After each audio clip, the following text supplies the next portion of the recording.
மழகு பாவை இவளோ. அத்தியாயம் 51. மனைவியின் கண்ணீர் ஜெகனது மனதை உலுக்கி எடுக்க சட்டென்று தனது மாய உலகிலிருந்து வெளியில் வந்தவன் தனது இரு கைகளால் அவளின் முகத்தை தாங்கியபடி அவளை உற்று பார்த்தான். இறுக மூடியிருந்த கண்களின் ஓரத்திலிருந்து கண்ணீர் வழிந்தோட உதடுகள் துடிக்க உணர்ச்சி வசப்பட்ட நிலையில் இருந்தவளின் தோற்றத்தை அவன் தவறாக ஊகித்து கொண்டு மிகுந்த வேதனையுற்றான். தனது செயலை நினைத்து வைக்கி அவனுக்கு நன்கு தெரியும் கார்த்திக் இருக்கும் அவளுக்கும் இடையில் சுமூகமான உறவு இருந்ததில்லை என்று. ஆனால் கார்த்திக் பல தடவை எல்லை தாண்ட முயற்சித்திருக்கிறான் என்பதையும் அவள் வாயிலாக அறிவான். அவளின் மனம் புரியாமல் கார்த்திக் அப்படி நடந்து கொண்டதால் தான் அந்த திருமணம் விரைவில் முறிவுக்கு வந்துவிட்டது என்றுதான் அப்போது அவனுக்கு நினைக்க தோன்றியது. அதுபோல் தானும் இப்போது அவசரப்பட்டு அவளின் மனதை அறிய முற்படாமல் நடந்து கொண்டது அவளை வேதனைப்படுத்தி விட்டதோ என்று எண்ணி அவன் வேதனை கொண்டான். அவளை மறந்துவிட்டு அவளது முதல் திருமண வாழ்க்கையை அவன் இன்னமும் மறக்காமல் ஞாபகத்தில் வைத்துக்கொண்டு தன்னை தானே வாட்டி வதைத்து கொண்டான். அவளது முகத்தை தாங்கியிருந்த இரு கைகளின் கட்டை விரல் கொண்டு அவளின் கண்ணீரை துடைத்து விட்டவன் சாரி என்றான் மெல்லமாய். அவனது முகம் வேதனையில் கசங்கி இருந்தது. உணர்ச்சியின் பிடியில் தவித்து கொண்டிருந்தவளுக்கு அவன் கேட்ட மன்னிப்பு காதில் விழவில்லை. ஏதோ ஒரு வித மோன நிலையில் நின்றிருந்தாள் அவள். அவளது வாழ்நாளில் இது போன்றதொரு உணர்வை அவள் இதற்கு முன் அனுபவித்ததே இல்லை. இதுநாள் வரை உணர்வுகளை அழித்து மறத்து போய் வாழ்ந்து வந்தவளுக்கு அவன் உயிர் கொடுத்து கொண்டிருந்தான். அவளது உணர்வுகளை உயிர்ப்பிக்க செய்து கொண்டிருந்தான். மெல்ல மெல்ல தான் திருமண வாழ்க்கைக்கு பொருத்தமில்லையோ என்று மனம் மருகியவளுக்கு இல்லை நீ அதற்கு பொருத்தமானவள் தான் என்று அவன் அவளுக்கு உணர்த்தி விட்டான். அவளை அவளுக்கு அடையாளம் காட்டி புரிய வைத்த கணவனின் காதலில் கசிந்தூருகி போனாள் அந்த பாவையவள். அவளது நிலை தெரியாமல் அவனாக ஒன்றை நினைத்து கொண்டு அவளை விட்டு அவன் விலக முயல அவனது விலகலை உணர்ந்தவளாய் அவள் அவனது நெஞ்சில் ஆழமாய் முகம் புதைத்து அவனை இறுக அணைத்து கொண்டாள். மனதில் அலைக்கடலாய் ஆர்ப்பரிக்கும் உணர்வுகளை அடக்க இயலாதவளாய் அவளது அந்த செயலில் அவன் தான் திகைத்து நின்றான். இதை என்ன மாதிரி எடுத்துக்கொள்வது என்று. அந்த நேரம் அவனது வெற்று மார்பை அவளது கண்ணீர் துளிகள் நனைத்ததில் அவன் தனது எண்ண போராட்டத்தை தள்ளி வைத்துவிட்டு தானும் அவளை ஆறுதலாய் அணைத்து கொண்டான். அவள் மனதில் என்ன போராட்டம் இருக்கிறதோ அது அவனுக்கு தெரியாது. அவனுக்கு தெரிந்ததெல்லாம் அவளுக்கு ஆறுதலாய் அனுசரணையாய் இருப்பது மட்டுமே. அவளது கண்ணீர் அவனது காதலுக்கு கிடைத்த பரிசு என்பதை அவன் இன்னமும் உணரவில்லை. சாதாரண பெண்ணின் கண்ணீரை விட ருத்ரஸ்ரீ மாதிரியான பெண்ணின் கண்ணீர் விலை மதிப்பில்லாதது என்று அவனுக்கு தெரியவில்லை. அந்த கணம் வெகு நேரமாகியும் அவள் தனது அணைப்பை விளக்குவதாய் தெரியவில்லை. அதனால் அவனை மௌனத்தை கலைத்தான். ஸ்ரீ அதற்கு வெறும் தலையாட்டல் மட்டுமே பதிலாக கிடைத்தது அவளிடமிருந்து. இப்படியே எத்தனை நேரம் இருக்கிறது? நான் ட்ரெஸ் மாற்ற வேண்டாமா? அவனது வார்த்தையில் திடுக்கிட்டு போய் நிமிர்ந்து அவனை பார்த்தவள் அப்போதுதான் உணர்ந்தாள் இத்தனை நேரம் அவனது வெற்றி மார்பில் தான் முகத்தை புதைத்திருந்ததை. வெட்கத்தில் முகம் சிவக்க அவனை விட்டு அவசரமாய் விலகியவளை கண்டு அவனது மனதில் இருந்த வேதனை சற்று குறைந்தது. முகத்தில் புன்முறுவல் பூத்தது. நீங்க ட்ரெஸ் மாத்துங்க என்று அவன் முகம் பார்க்காமல் கூறியவள் வேகமாய் அறையை விட்டு வெளியேற போனவள். பின் நின்று அவன் புறம் திரும்பாமலேயே மேசை மேல் காப்பி வச்சிருக்கேன் குடிச்சிருங்க என்று சொல்ல ஏன் நீ அதை எடுத்து என் கையில் கொடுக்க மாட்டியா? அவனது குறும்பு குரலில் அவளுக்கு இன்னமும் முகம் சிவந்தது. அவள் அவனுக்கு முதுகு காட்டி திரும்பி இருந்ததால் அவனால் அதை பார்க்க முடியாமல் போனது அவனது துரதிருஷ்டமே. எதையும் சற்றென்று செய்து பழக்கப்பட்ட ருத்ரஸ்ரீ நானே கோணியபடி புடவை தலைப்பை கையில் பிடித்து முறுக்கி கொண்டு நின்றிருந்தாள். கொடுக்க மாட்டியா? அவன் குரலில் இருந்த ஏக்கம் அவளது தயக்கத்தை விட்டொழிக்க செய்தது. வேகமாய் வந்து காப்பி கோப்பையை கையில் எடுத்தவள் அவன் முன் நீட்டினாள். இப்பதான் நீ நல்ல பொண்டாட்டி என்ற வார்த்தையை அழுத்தி சொன்னவனின் கண்கள் அதைவிட அழுத்தமாய் அவளது கழுத்தில் இருந்த மஞ்சள் கயிறு நெற்றியில் இருந்த குங்குமம் எல்லாவற்றையும் பார்த்து ரசித்தது. காப்பி கோப்பையை வாங்கும் போது அவளது விரல் தொட்டு வாங்கியவன் அவளது முகத்தில் தோன்றிய உணர்வுகளை உற்று கவனித்தான். அவன் நினைத்தது போல் அதில் எந்தவித வருத்தமும் இல்லை. அவனது செயலில் இடுப்பில் துண்டோடு அவன் இருந்த கோலத்தில் அவன் முகத்தை பார்க்க லஜ்ஜையுற்றவளாய் கையை இழுத்து கொண்டு அங்கிருந்து ஓடிவிட்டாள்.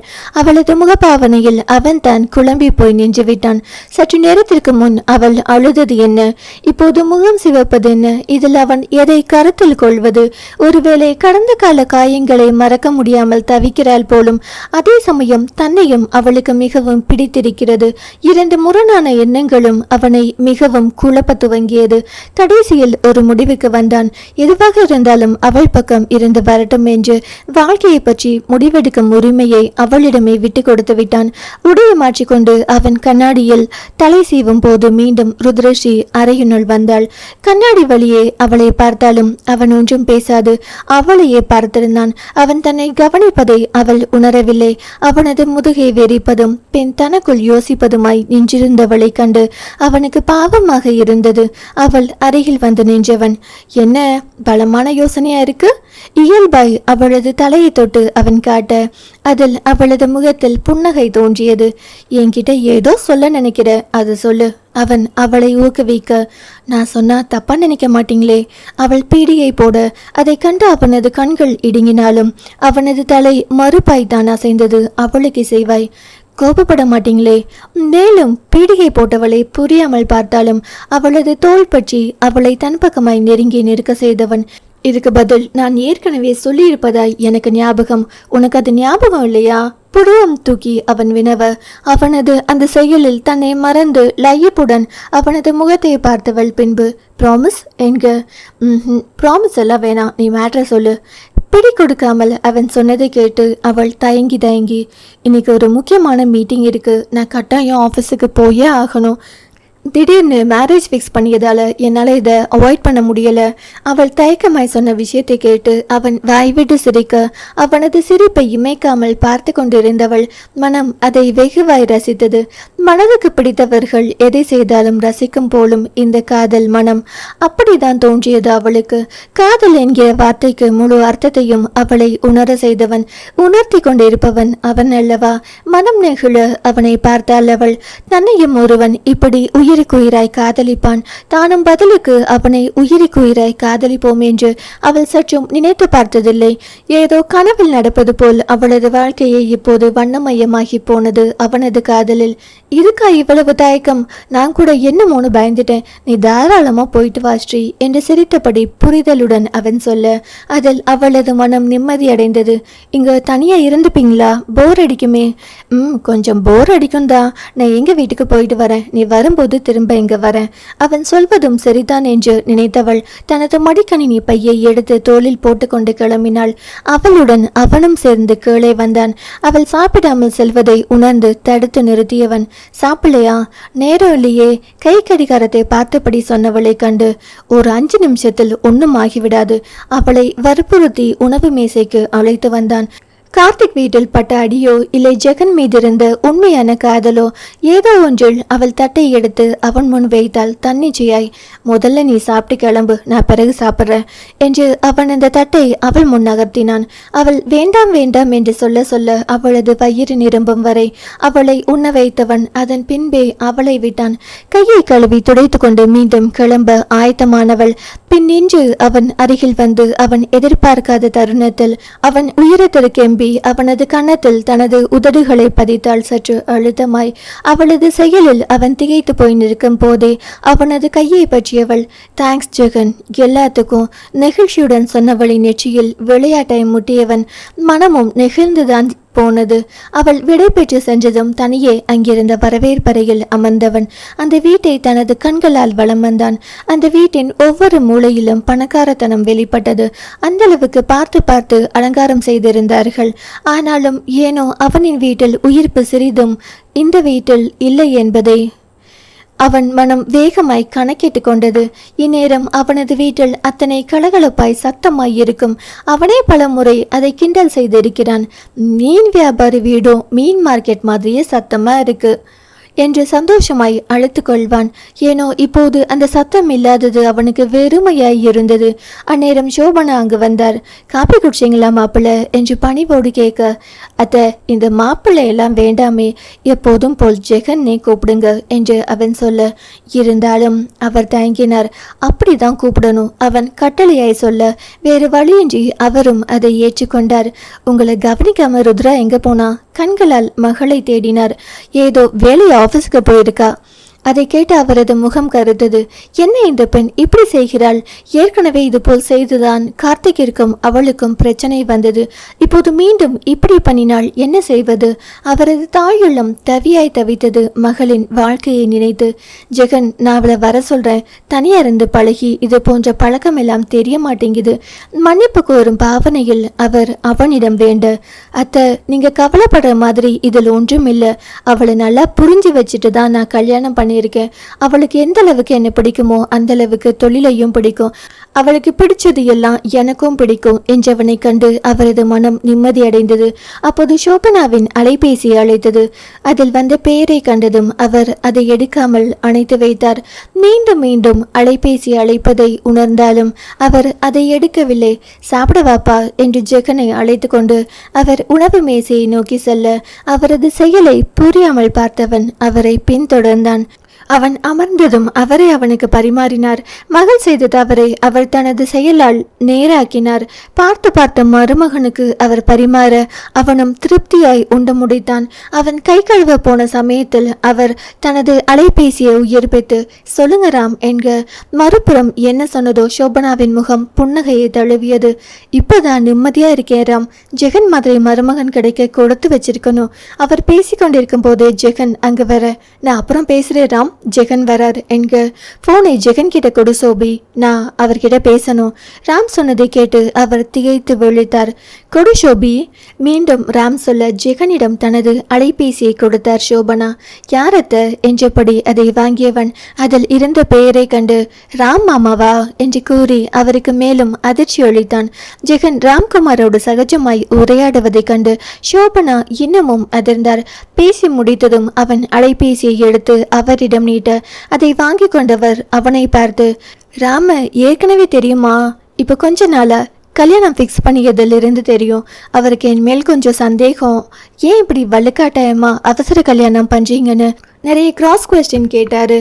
அதை கேட்டு சோபனாவின் முகத்தில் புன்னகை. ருத்ரா மேல் அவனுக்கு ரொம்ப அக்கறை. அது எனக்கும் புரிஞ்சது. ராம் பத்தி ருத்ரா கிட்ட இல்ல இன்னும் நான் சொல்லல என்றான் ஜெகன் அவசரமாய். எதை பற்றியும் தெளிவாக தெரியாமல் எடுத்தோம் கவிழ்த்தோம் என்று மனைவியிடம் பேச அவனுக்கு விருப்பமில்லை. ராம் என் ஸ்கூல்மேட், நல்ல ஃப்ரெண்ட், என் மேல அக்கறை கொண்டவனும் கூட. அந்த இடத்தில் சிறு இடைவேளை விட்டவர். இடையில் நடக்கக்கூடாததெல்லாம் நடந்து அவன் சென்னை விட்டே போயிட்டான். இப்போ மும்பையில் இருக்கான். ரொம்ப வருஷமாச்சு நான் அவனை பார்த்து. இப்போ கேன்சருக்காக நான் ட்ரீட்மெண்ட் எடுப்பதை தெரிஞ்சுக்கிட்டு என்னை பார்க்க அமெரிக்கா வந்திருந்தான். நான் தான் அவனை பற்றி தெரிஞ்சு வச்சுக்கல, அதுக்கு அவசியமோ இருந்ததில்லை. ஆனால் அவன் என்னை பற்றி எல்லாத்தையும் தெரிஞ்சு வச்சிருந்தான். ட்ரீட்மெண்ட் என்னை எந்த அளவுக்கு குணப்படுத்துச்சோ அந்த அளவுக்கு அவனோட அன்பு சோர்ந்து போயிருந்த என் மனசை குணப்படுத்துச்சு. தனது மனதில் உள்ளதை மருமகனிடம் மனம் திறந்து பேசிக்கொண்டிருந்தார் சோபனா. ஏனென்றால் அவர் எப்போதுமே ஜெகனிடம் மனம் திறந்து பேசுவதுண்டு. அது அவனின் நல்ல மனது புரிந்ததினால் இப்போதும் அதுபோல் தான் பேசினார். ஆனாலும் இதில் எங்கோ ஒன்று இடித்தது ஜெகனுக்கு.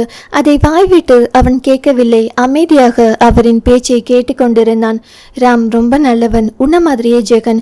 சோபனா சொன்னபோது அவனது மூளையில் பல்ப் எரிந்தது. சற்று முன்பு இடித்த ஒன்றின் அர்த்தம் இப்போது அவனுக்கு மிகவும் தெளிவாக புரிந்தது. ஆனால் இதை அவரிடத்தில் கேட்க அவனுக்கு சற்று கூச்சமாக இருந்தது. அதனால் அதை பற்றி அவன் மேலே பேசவில்லை.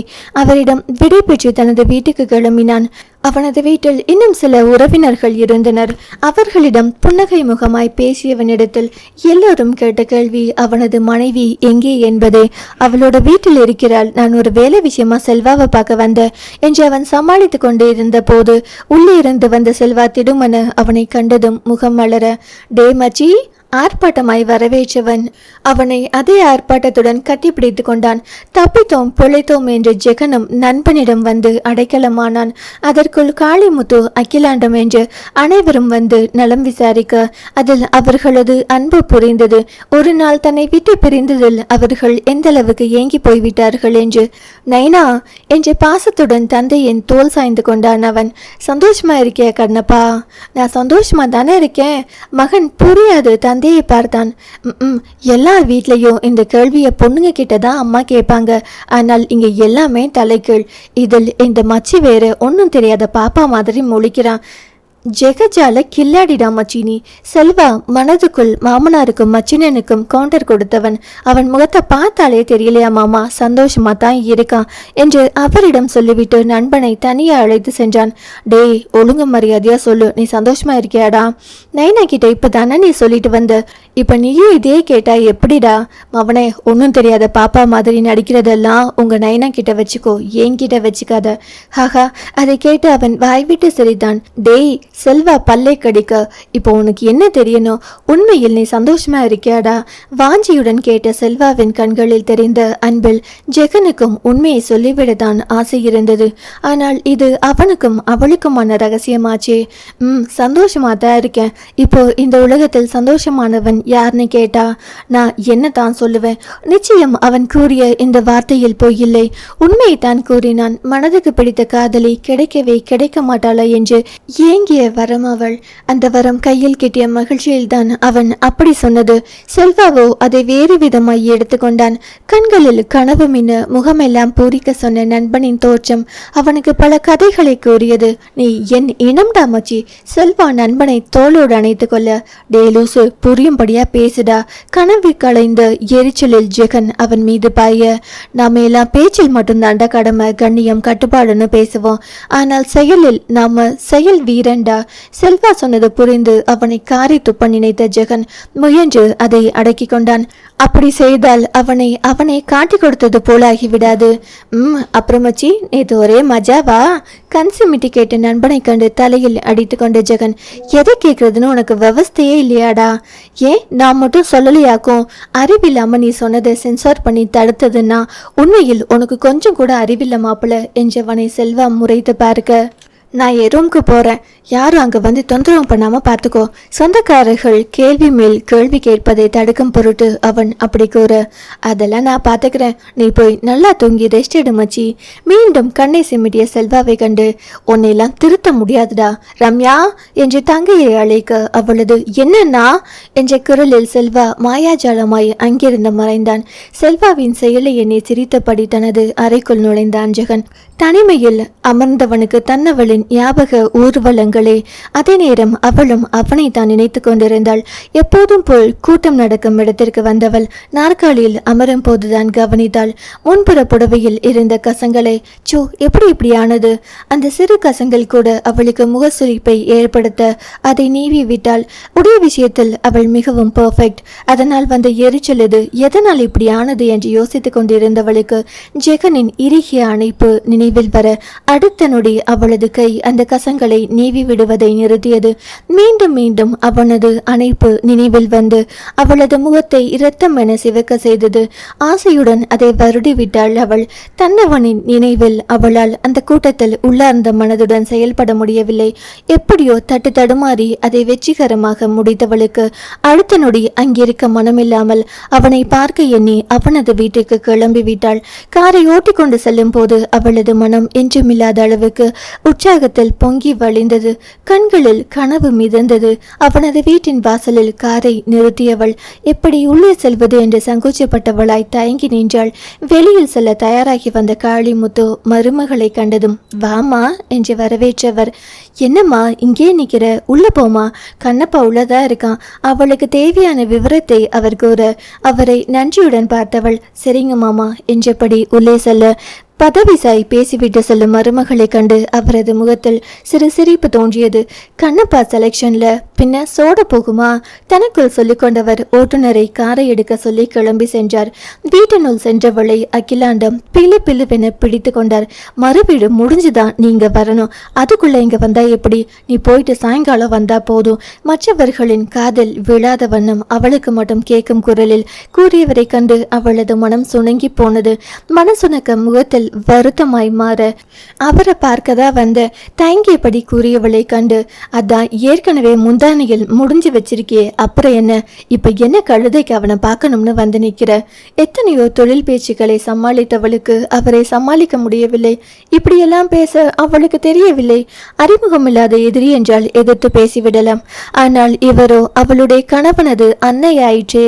அந்த உறவிற்கு மதிப்பளித்தாள் என்பதை விட தன்னவனுக்கு மதிப்பளித்தாள். அவனுக்காக பொறுத்து போனாள். எங்கிருந்தோ வந்த செல்வா ருத்ரஷி மாமியாரிடம் மாட்டிக்கொண்டு வெளிப்பதை கண்டு அங்கு வந்தான். வாமா என்று அவளை வரவேற்றவன், அத்தை அங்க உங்க மகளுங்க உங்களை கூப்பிட்டாங்க, என்னன்னு போய் பாருங்க. ரஞ்சினி மதனி ஊருக்கு கிளம்புறாங்கள, அந்த விஷயமா இருக்கும். அதை கேட்டு அவர் உள்ளே விரைய செல்வா அவளை பார்த்து புன்னகைத்தவன், ஜெகன் அவனோட ரூமில் இருக்கான், அவளுக்கு அவனது அறை இருக்கும் இடம் தெரியும், அதனால் தேங்க்ஸ் என்ற சொல்லோடு அவள் கணவனை காண வேக எட்டுக்களை வைத்து நடந்து செல்ல, எல்கேஜி பாப்பாவா இப்படி வேகமா போறது? நம்ப முடியலையே. ஆச்சரியமாய் தனக்குள் சொல்லிக் கொண்டவன் தனது வேலையை பார்க்க சென்றான். ஜெகனின் அறை கதவை திறந்து உள்ளே வந்த ருத்ரஷியின் கண்கள் ஆர்வத்துடன் கணவனை தேடியது. அறையின் ஓரமாய் இருந்த மேசை முன்னிருந்த நாற்காலியில் அமர்ந்து கொண்டு அவன் ஏதோ செய்து கொண்டிருந்தான். அதை கண்டு அவளது முகத்தில் புன்னகை விரிந்தது. மெல்ல பூனை நடை நடந்து அவன் அருகே சென்றவள் அவனுக்கு தெரியாமல் பின்னால் இருந்து அவனது கண்களை பொத்தினாள். தனது கரங்கள் கொண்டு திடுமன யாரோ தனது கண்களை மூடுவது கண்டு திடுக்கிட்ட ஜெகனின் நாசி அருகாமையில் கமழ்ந்த நறுமணத்தில் தன்னவளை மிக சரியாய் அடையாளம் கண்டு கொண்டது. மனதில் மகிழ்ச்சி பொங்க அவளது கையை தொட்டு பார்த்தபடி ஜில்லு என்க அவனது வார்த்தையில் எப்படி கண்டுபிடிச்சிங்க? சிறு குழந்தையாய் சினுங்கியவளின் இரு கரத்தையும் அவன் தன் முன்னே இழுத்தவன் அமர்ந்த வாக்கில் தலையை மட்டும் பின்னால் சரித்து அவளை பார்த்தபடி, என் ஜில்லுவை எனக்கு தெரியாதா என்ற காதலோடு அவன் சொல்ல, அவனது வார்த்தையில் தெரிந்த காதலில் மனம் மயங்கியவள் மல்லாந்து தன்னை பார்த்தபடி இருந்து அவனது முன்னேற்றியின் மீது தனது நாடியை வைத்தபடி அவன் முகம் நோக்கி குனிந்து அவனை இமைக்காது பார்த்தாள். அவளது அந்த செயலில் அவனது மனம் மயங்கத்தான் செய்தது. என்ன அதுக்குள்ள வந்துட்ட, வேலையெல்லாம் முடிஞ்சதா? அவனது கேள்வியில் தான் புறப்பட்டு வந்த காரணம் அவள் நினைவில் வந்தது. அதில் அவள் முகம் செம்மையுற அவனது முகம் பார்க்க முடியாது. அவள் மேலும் தலை குனிய அந்தோ பரிதாபம். அவள் தலை குனிந்த போது இன்னமும் நெருக்கத்தில் வந்தது அவனது முகம்.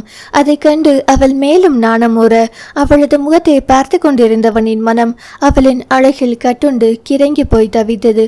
அந்த தவிப்பில் அவனையும் அறியாமல் அவன் பின்னுக்கு சாய அதில் அவள் முன்னுக்கு தள்ளப்பட அடுத்த நொடி அவனது முகம் அவளது கழுத்து அடியில் சுகமாய் புதையுண்டது. தனது முகம் அவளது கழுத்தடியில் புதையுண்டது கண்டு முதலில் அவன் அரண்டு போனாலும் அவனது காதல் மனம் அதை அனுபவித்து ரசிக்கத்தான் சொல்லியது. ஆழம் மூச்செடுத்து அவளது மேனியின் வாசனையை சுவாசித்தவன் மனது அந்த இடத்தை விட்டு நகர மறுத்தது.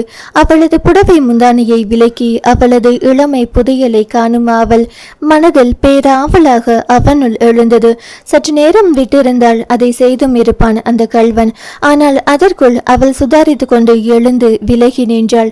சாரி என்றவளை கண்டு தாபம் கொண்டு அவனது மனது வாடி என்று தவித்தது. அவளுக்குமே மனதில் அவனுக்கு குறையாத தாபம் எழுந்தது. மனம் படப்படக்க அவன் முகம் பார்க்க முடியாமல் திரும்பி நின்றாள். ஏனெனில் அவனது வெப்ப மூச்சு காற்றிய சுவாசத்தை அவளது கழுத்தடியில் உணர்ந்தது முதல் அவளால் அவளாக இருக்க முடியவில்லை. இன்னமும் சூடான அவனது மூச்சு காற்றை உணர்ந்து கொண்டுதான் இருந்தது அவளது மேனி. ஜில்லு என்று அழைத்தபடி அவன் அவளை நெருங்கி வரும்போது அவனது அலைபேசி அழைத்தது.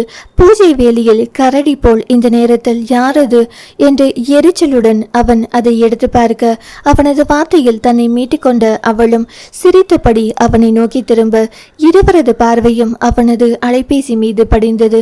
உண்மையில் அந்த அழைப்பு பூஜை வேலை கரடியின் அழைப்புதான். ஏனெனில் அவனது அலைபேசி திரையில் ஒளிர்ந்த பெயர் அப்படிப்பட்டது, அதிதி காலிங். அத்தியாயம் 52. பூஜை வேலை கரடியேதான், இவளுக்கு வேறு வேலை இல்லையா? முணுமுணுப்பாய் சலித்தபடி ஜெகன் அதிதி அழைப்பை துண்டித்தான். அதை பார்த்து கொண்டிருந்த ருத்ரஸ்ரீயின் முகத்தில் புன்னகை தோன்றியது. அலைபேசியை சட்டப்பையில் போட்டபடி மனைவியை பார்த்தவன் அவளின் புன்னகை முகத்தை கண்டதும் அவனுக்கு நிம்மதியாய் இருந்தது. அப்போதுதான் அவனுக்கு அது உரைத்தது. அது என்னவென்றால், முதன் முறையாக அவனது மனைவி அவனது அறைக்கு, இல்லை இல்லை அவர்களது அறைக்கு வந்திருக்கிறாள் என்பது. அது மூளையில் உரைத்ததும் அடுத்த கணம் அவன் அவளை தூக்கி சுற்றியபடி வெல்கம் டு அவர் ரூம் ஜில்லு என்று உற்சாகமாய் வரவேற்க, சட்டென்று அவன் அப்படி செய்ததில் பயந்து போன ருத்ரஸ்ரீ கணவனது தோள்களை கெட்டியாக பிடித்து கொண்டு கண்களை மூடிய போது அவனின் வார்த்தைகள் அவளது காதல் விழுந்து மெல்ல கண்களை திறந்து பார்த்தாள். அவனது முகத்தில் இருந்த சந்தோஷம், கண்களில் வழிந்த நேசம் எல்லாம் சேர்த்து அவளையும் சந்தோஷப்படுத்தியது. நேசம் கொள்ள வைத்தது. அவனது கழுத்தில் கரங்களை மாலையாக கோர்த்து அவனை இமைக்காது பார்த்து கொண்டிருந்தவளின் காதல் பார்வையில் அவன் முற்றிலும் உருகி போனான் என்றால் அதுதான் உண்மை. இந்த காதல் கை கூடத்தான் எத்தனை போராட்டங்கள். போதும் ஜெகன், இறக்கி விடுங்க, கை வலிக்க போகுது. அவனது பார்வையில் நாணமூச்சவள் இறங்க எத்தனைக்க கை வலிக்கலையே. குறும்பாக அவன் கூற, அன்னைக்கு நான் ரொம்ப வெயிட்னு சொன்னீங்க. எந்த மடையா அப்படி சொன்னது? நிச்சயம் அது நானா இருக்காது என்று நமட்டு சிரிப்புடன் கூறியவன் அப்படியே பூப்பந்தை தூக்குற எஃபெக்ட் இருக்கு. கிறுக்கமாய் கூறியவன் தனது கைகளை அவளது மேனியில் இன்னும் இறுக்கமாய் பதிதான். பயமா இருக்கு ஜெகன், இயல்பாய் அவனது முகத்தோடு முகம் வைத்து கூறியவளை அத்தனை பிடித்திருந்தது அவனுக்கு. ஸ்ரீ பயப்படுவாளா? கொஞ்சம். முகத்தை சுருக்கியபடி கூறியவளை கண்டு அவனுக்கு சிரிப்பு வந்தது. நீ சொல்வதால் இறக்கி விடுறேன் என்றவன் உடனே அதை செயலாற்றாமல் மெதுவாக அவளை இறக்கி விட்டான். அவனது கைகள் அவளது பின்மேனி முழுவதும் உரசி செல்ல முன்பக்கம் சற்று நேரத்திற்கு முன் நடந்தது போல் அவனது முகம் அவளது கழுத்துக்கு கீழ் வந்து நின்றது. அதற்கு மேல் கீழிறக்க மனமில்லாதவனாய் அவன் அங்கே தங்க அதில் அவள் லஜ்ஜை அடைந்தவளாய், பிளீஸ் ஜெகன், அவளது அருகாமையை ஏங்காத மனநிலையில் அனுபவித்துக் கொண்டிருந்தவனுக்கு அவளது பிளீஸ் கூட சொல்ல சிறுங்களாய் தான் காதில் விழுந்தது. நான் ஒண்ணுமே பண்ணலையேடி, அதுக்குள்ள பீஸ் போட்டா எப்படி? கிறங்கிய குரலில் கேட்டவன் இன்னும் அழுத்தமாய் முகத்தை புதைக்க நினைத்த போது அவள் அவனது தலைமுடியை பிடித்து அவனது முகத்தை விலக்கியவள் அவனை பார்த்து இறைஞ்சுதலாய், பிளீஸ், பகல் நேரத்தில் இப்படி இருக்கலாமா என்கிற பதட்டம் மட்டுமே அவளது முகத்தில் தெரிந்தது. அதை கண்டு அவனது முகத்தில் ஏமாற்றம் கவிழ்ந்தது. பிடிக்கலையா? அவனது குரலில் அவனை பார்த்தவள் அவனது முகம் மாறுதலை உடனே புரிந்து கொண்டாள். பிடிக்கலன்னு நான் சொன்னனா? அவனது கன்னங்களை தனது இரு கரங்களால் தாங்கியபடி அவனின் கண்களை பார்த்து கேட்டவளின் நேசம் அந்த காதலனுக்கு புரியாமலா இருக்கும். அப்புறம் ஏன் அப்படி சொன்ன? இருந்தாலும் அவனது மனம் சமாதானமாகவில்லை. வெளியில் எல்லாரும் இருக்காங்க, இப்போ போய் என்றவள் நாணத்தில் முகத்தை மறைக்க எண்ணி அவனது தோளில் முகம் புதைத்து கொண்டாள். இயல்பான சிறு செய்கைதான், ஆனாலும் அந்த சிறு செய்கை அவனை வானத்தில் சிறையில்லாமல் பறக்க செய்தது. அவள் கேட்டுக்கொண்டது போல் அவளை கீழிறக்கி விட்டவன் அடுத்த நொடி அவளை இறுக அணைத்திருந்தான். உள்ளத்தில் ஊற்றாய் ஊறிய நேசத்தினாள். எவ்வளவு நேரம் அப்படியே கட்டுண்டு இருந்தார்களோ அவனது அலைபேசி சத்தத்தில் இருவரும் அவசரமாய் விலகினர். அவன் அதை எடுத்து பார்த்தபோது அதிதி என்று தெரிந்ததும் அவனது முகத்தில் யோசனை வந்தது. ஆனாலும் அதை எடுக்காமல் துண்டித்தான். அவனை பொறுத்தவரை அவளை பற்றின எந்த அபிப்பிராயமும் அவனுக்கு இருந்ததில்லை. அதே போல் அவளிடம் இப்படி பர்சனலாய் பேசும் அளவுக்கு இருவருக்குள்ளும் எந்த உறவும் இல்லை. அவன் துண்டித்தது தெரிந்து மீண்டும் மீண்டும் அதிதி அழைக்க அவனுக்கு வந்த எரிச்சலில் அலைபேசியை சைலண்டில் போட்டு மேசை மீது வைத்துவிட்டு மனைவியிடம் திரும்பினான். அவனது செயல்களை அவள் பார்த்து கொண்டிருப்பது கண்டு அவன் அவளை பார்த்து இரு புருவத்தை உயர்த்தி என்ன என்பது போல் கேட்க அதில் அவள் ஒன்றுமில்லை என்பது போல் மறுப்பாய் தலையசைத்தாள். அதில் அவனது மனம் பெருத்த நிம்மதியடைந்தது. அதிதி பற்றி மனைவியிடம் பேச அவன் விரும்பவில்லை. பேசும் அளவுக்கு அதில் ஒன்றும் இல்லை என்பதே அவனது எண்ணம். ஸ்ரீ, இங்க வா, உனக்கு ஒரு சர்ப்ரைஸ் காத்துட்டு இருக்கு. அவளை அழைத்து கொண்டு பால்கனி பக்கம் சென்றான். என்ன சொல்லுங்க? ஆர்வமாய் கேட்டாள் அவள். அவனின் சர்ப்ரைஸ் என்றுமே வித்தியாசமாக இருக்கும் அல்லவா? அங்க பார். அவன் கை காட்டிய திசையில் பால்கனி ஓரமாய் சிறு மேசை ஒன்று போடப்பட்டிருக்க அதில் குருவிகளுக்கான தானியம், நீர் போன்றவை சிறு குவளையில் வைக்கப்பட்டு இருந்தது. 2 குருவிகள் இவர்கள் வந்ததை கூட கவனிக்காமல் சுவாரஸ்யமாய் உணவை கொத்தி உண்டிக் கொண்டு இருந்தது. அதை கண்டதும் அவளது விழிகள் விரிந்தது வியப்பில். உண்மையில் சூப்பர் சர்ப்ரைஸ் தான் ஜெகன். அவனது கையை பற்றியபடி குதூகலமாய் கூறியவளை கண்டு அவனுக்கும் குதூகலமாய் இருந்தது. உனக்கு பிடிக்கும்னு தான் வச்சேன். அன்று அவனது அலுவலகத்தில் குருவிகளை கண்டு அவள் சந்தோஷப்பட்டதை கருத்தில் கொண்டு அவன் செயல்பட்டிருக்கிறான் என்பதை அவள் புரிந்து கொண்டாள். அவளின் சிறு சிறு சந்தோஷங்களையும் நிறைவேற்றி வைக்கும் அவனது செயல்களில் அவளது மனம் காதலில் உருகிதான் போனது. உங்களுக்காக நான் ஒண்ணுமே செய்யலையே ஜெகன் என்றவளின் குரல் கமறியது. அவனது தோளில் தலை சாய்த்து கொண்டவளை அவன் அணைத்து கொண்டான். எனக்காக யோசித்து உன் காதலை சொன்னியே, அதுவே எனக்கு போதும். நீதான் எனக்கு கிடைச்ச மிகப்பெரிய கிஃப்ட். அவனது உள்ளார்ந்த வார்த்தையில் அவனை ஏறிட்டு பார்த்தாள் அவள்.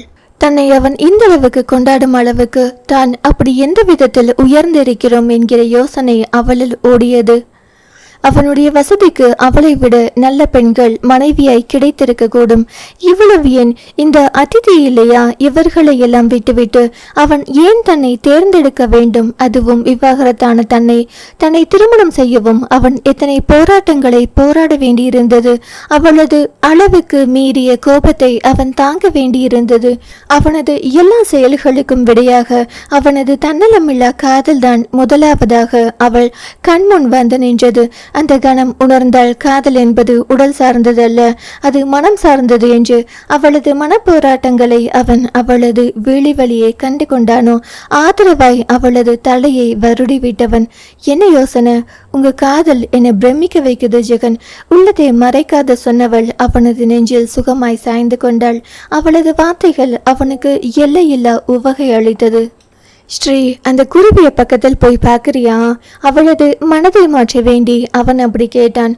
அவன் நினைத்தது போல் சந்தோஷமாய் நிமிர்ந்தவள். வாங்க ஜெகன் என்று அவனை உடன் இழுத்தாள். அவளது செயலில் அவனும் சிரித்தபடி மேசையை நோக்கி நடந்தான் தன்னவளுடன். அங்கிருந்த குருவிகள் இரண்டும் அவர்களை கண்டு சிறிதும் அச்சப்படவில்லை. ஒரு நொடி நிமிர்ந்து இவர்களை பார்த்துவிட்டு அது பாட்டுக்கு உணவை உண்ண ஆரம்பித்தது. ஏனெனில் அவனது வீடு எப்போதுமே சத்தமாகத்தான் இருக்கும். அதனால் ஆள் நடமாட்டம், இந்த சத்தம் எல்லாம் அந்த குருவிகளுக்கு பழகி போய்விட்டது போலும். அதனால் அதற்கு பயம் விட்டு போயிருந்தது. சோ கியூட் என்றபடி அவள் அதை கொஞ்சி கொண்டு நிற்க அவனோ அவளை பார்த்தபடி சோ கியூட் என்று மனதில் அவளை கொஞ்சி கொண்டிருந்தான். இதை எடுத்து கொடுப்போமா? அவள் தானியத்தை சுட்டி காட்டி கேட்க கொடு என்று அவன் சொல்ல, நீங்களும் வாங்கல கெஞ்சுதலாய் காதல் மனைவி கேட்கும் போது அவனது மனம் தான் தாங்குமா? போச்சுடா, ஜெகனுக்கு வந்த சோதனையா இது? அன்றைய நாளின் நினைவில் சிறிது நடக்கத்துடன் அவள் அருகில் வந்தான். அவள் தனது கையில் தானியத்தை எடுத்துக்கொண்டு அவனை பார்க்க வேறு வழியில்லாது அவள் அருகில் வந்து அவளது கையை அவன் தாங்கி பிடித்தான்.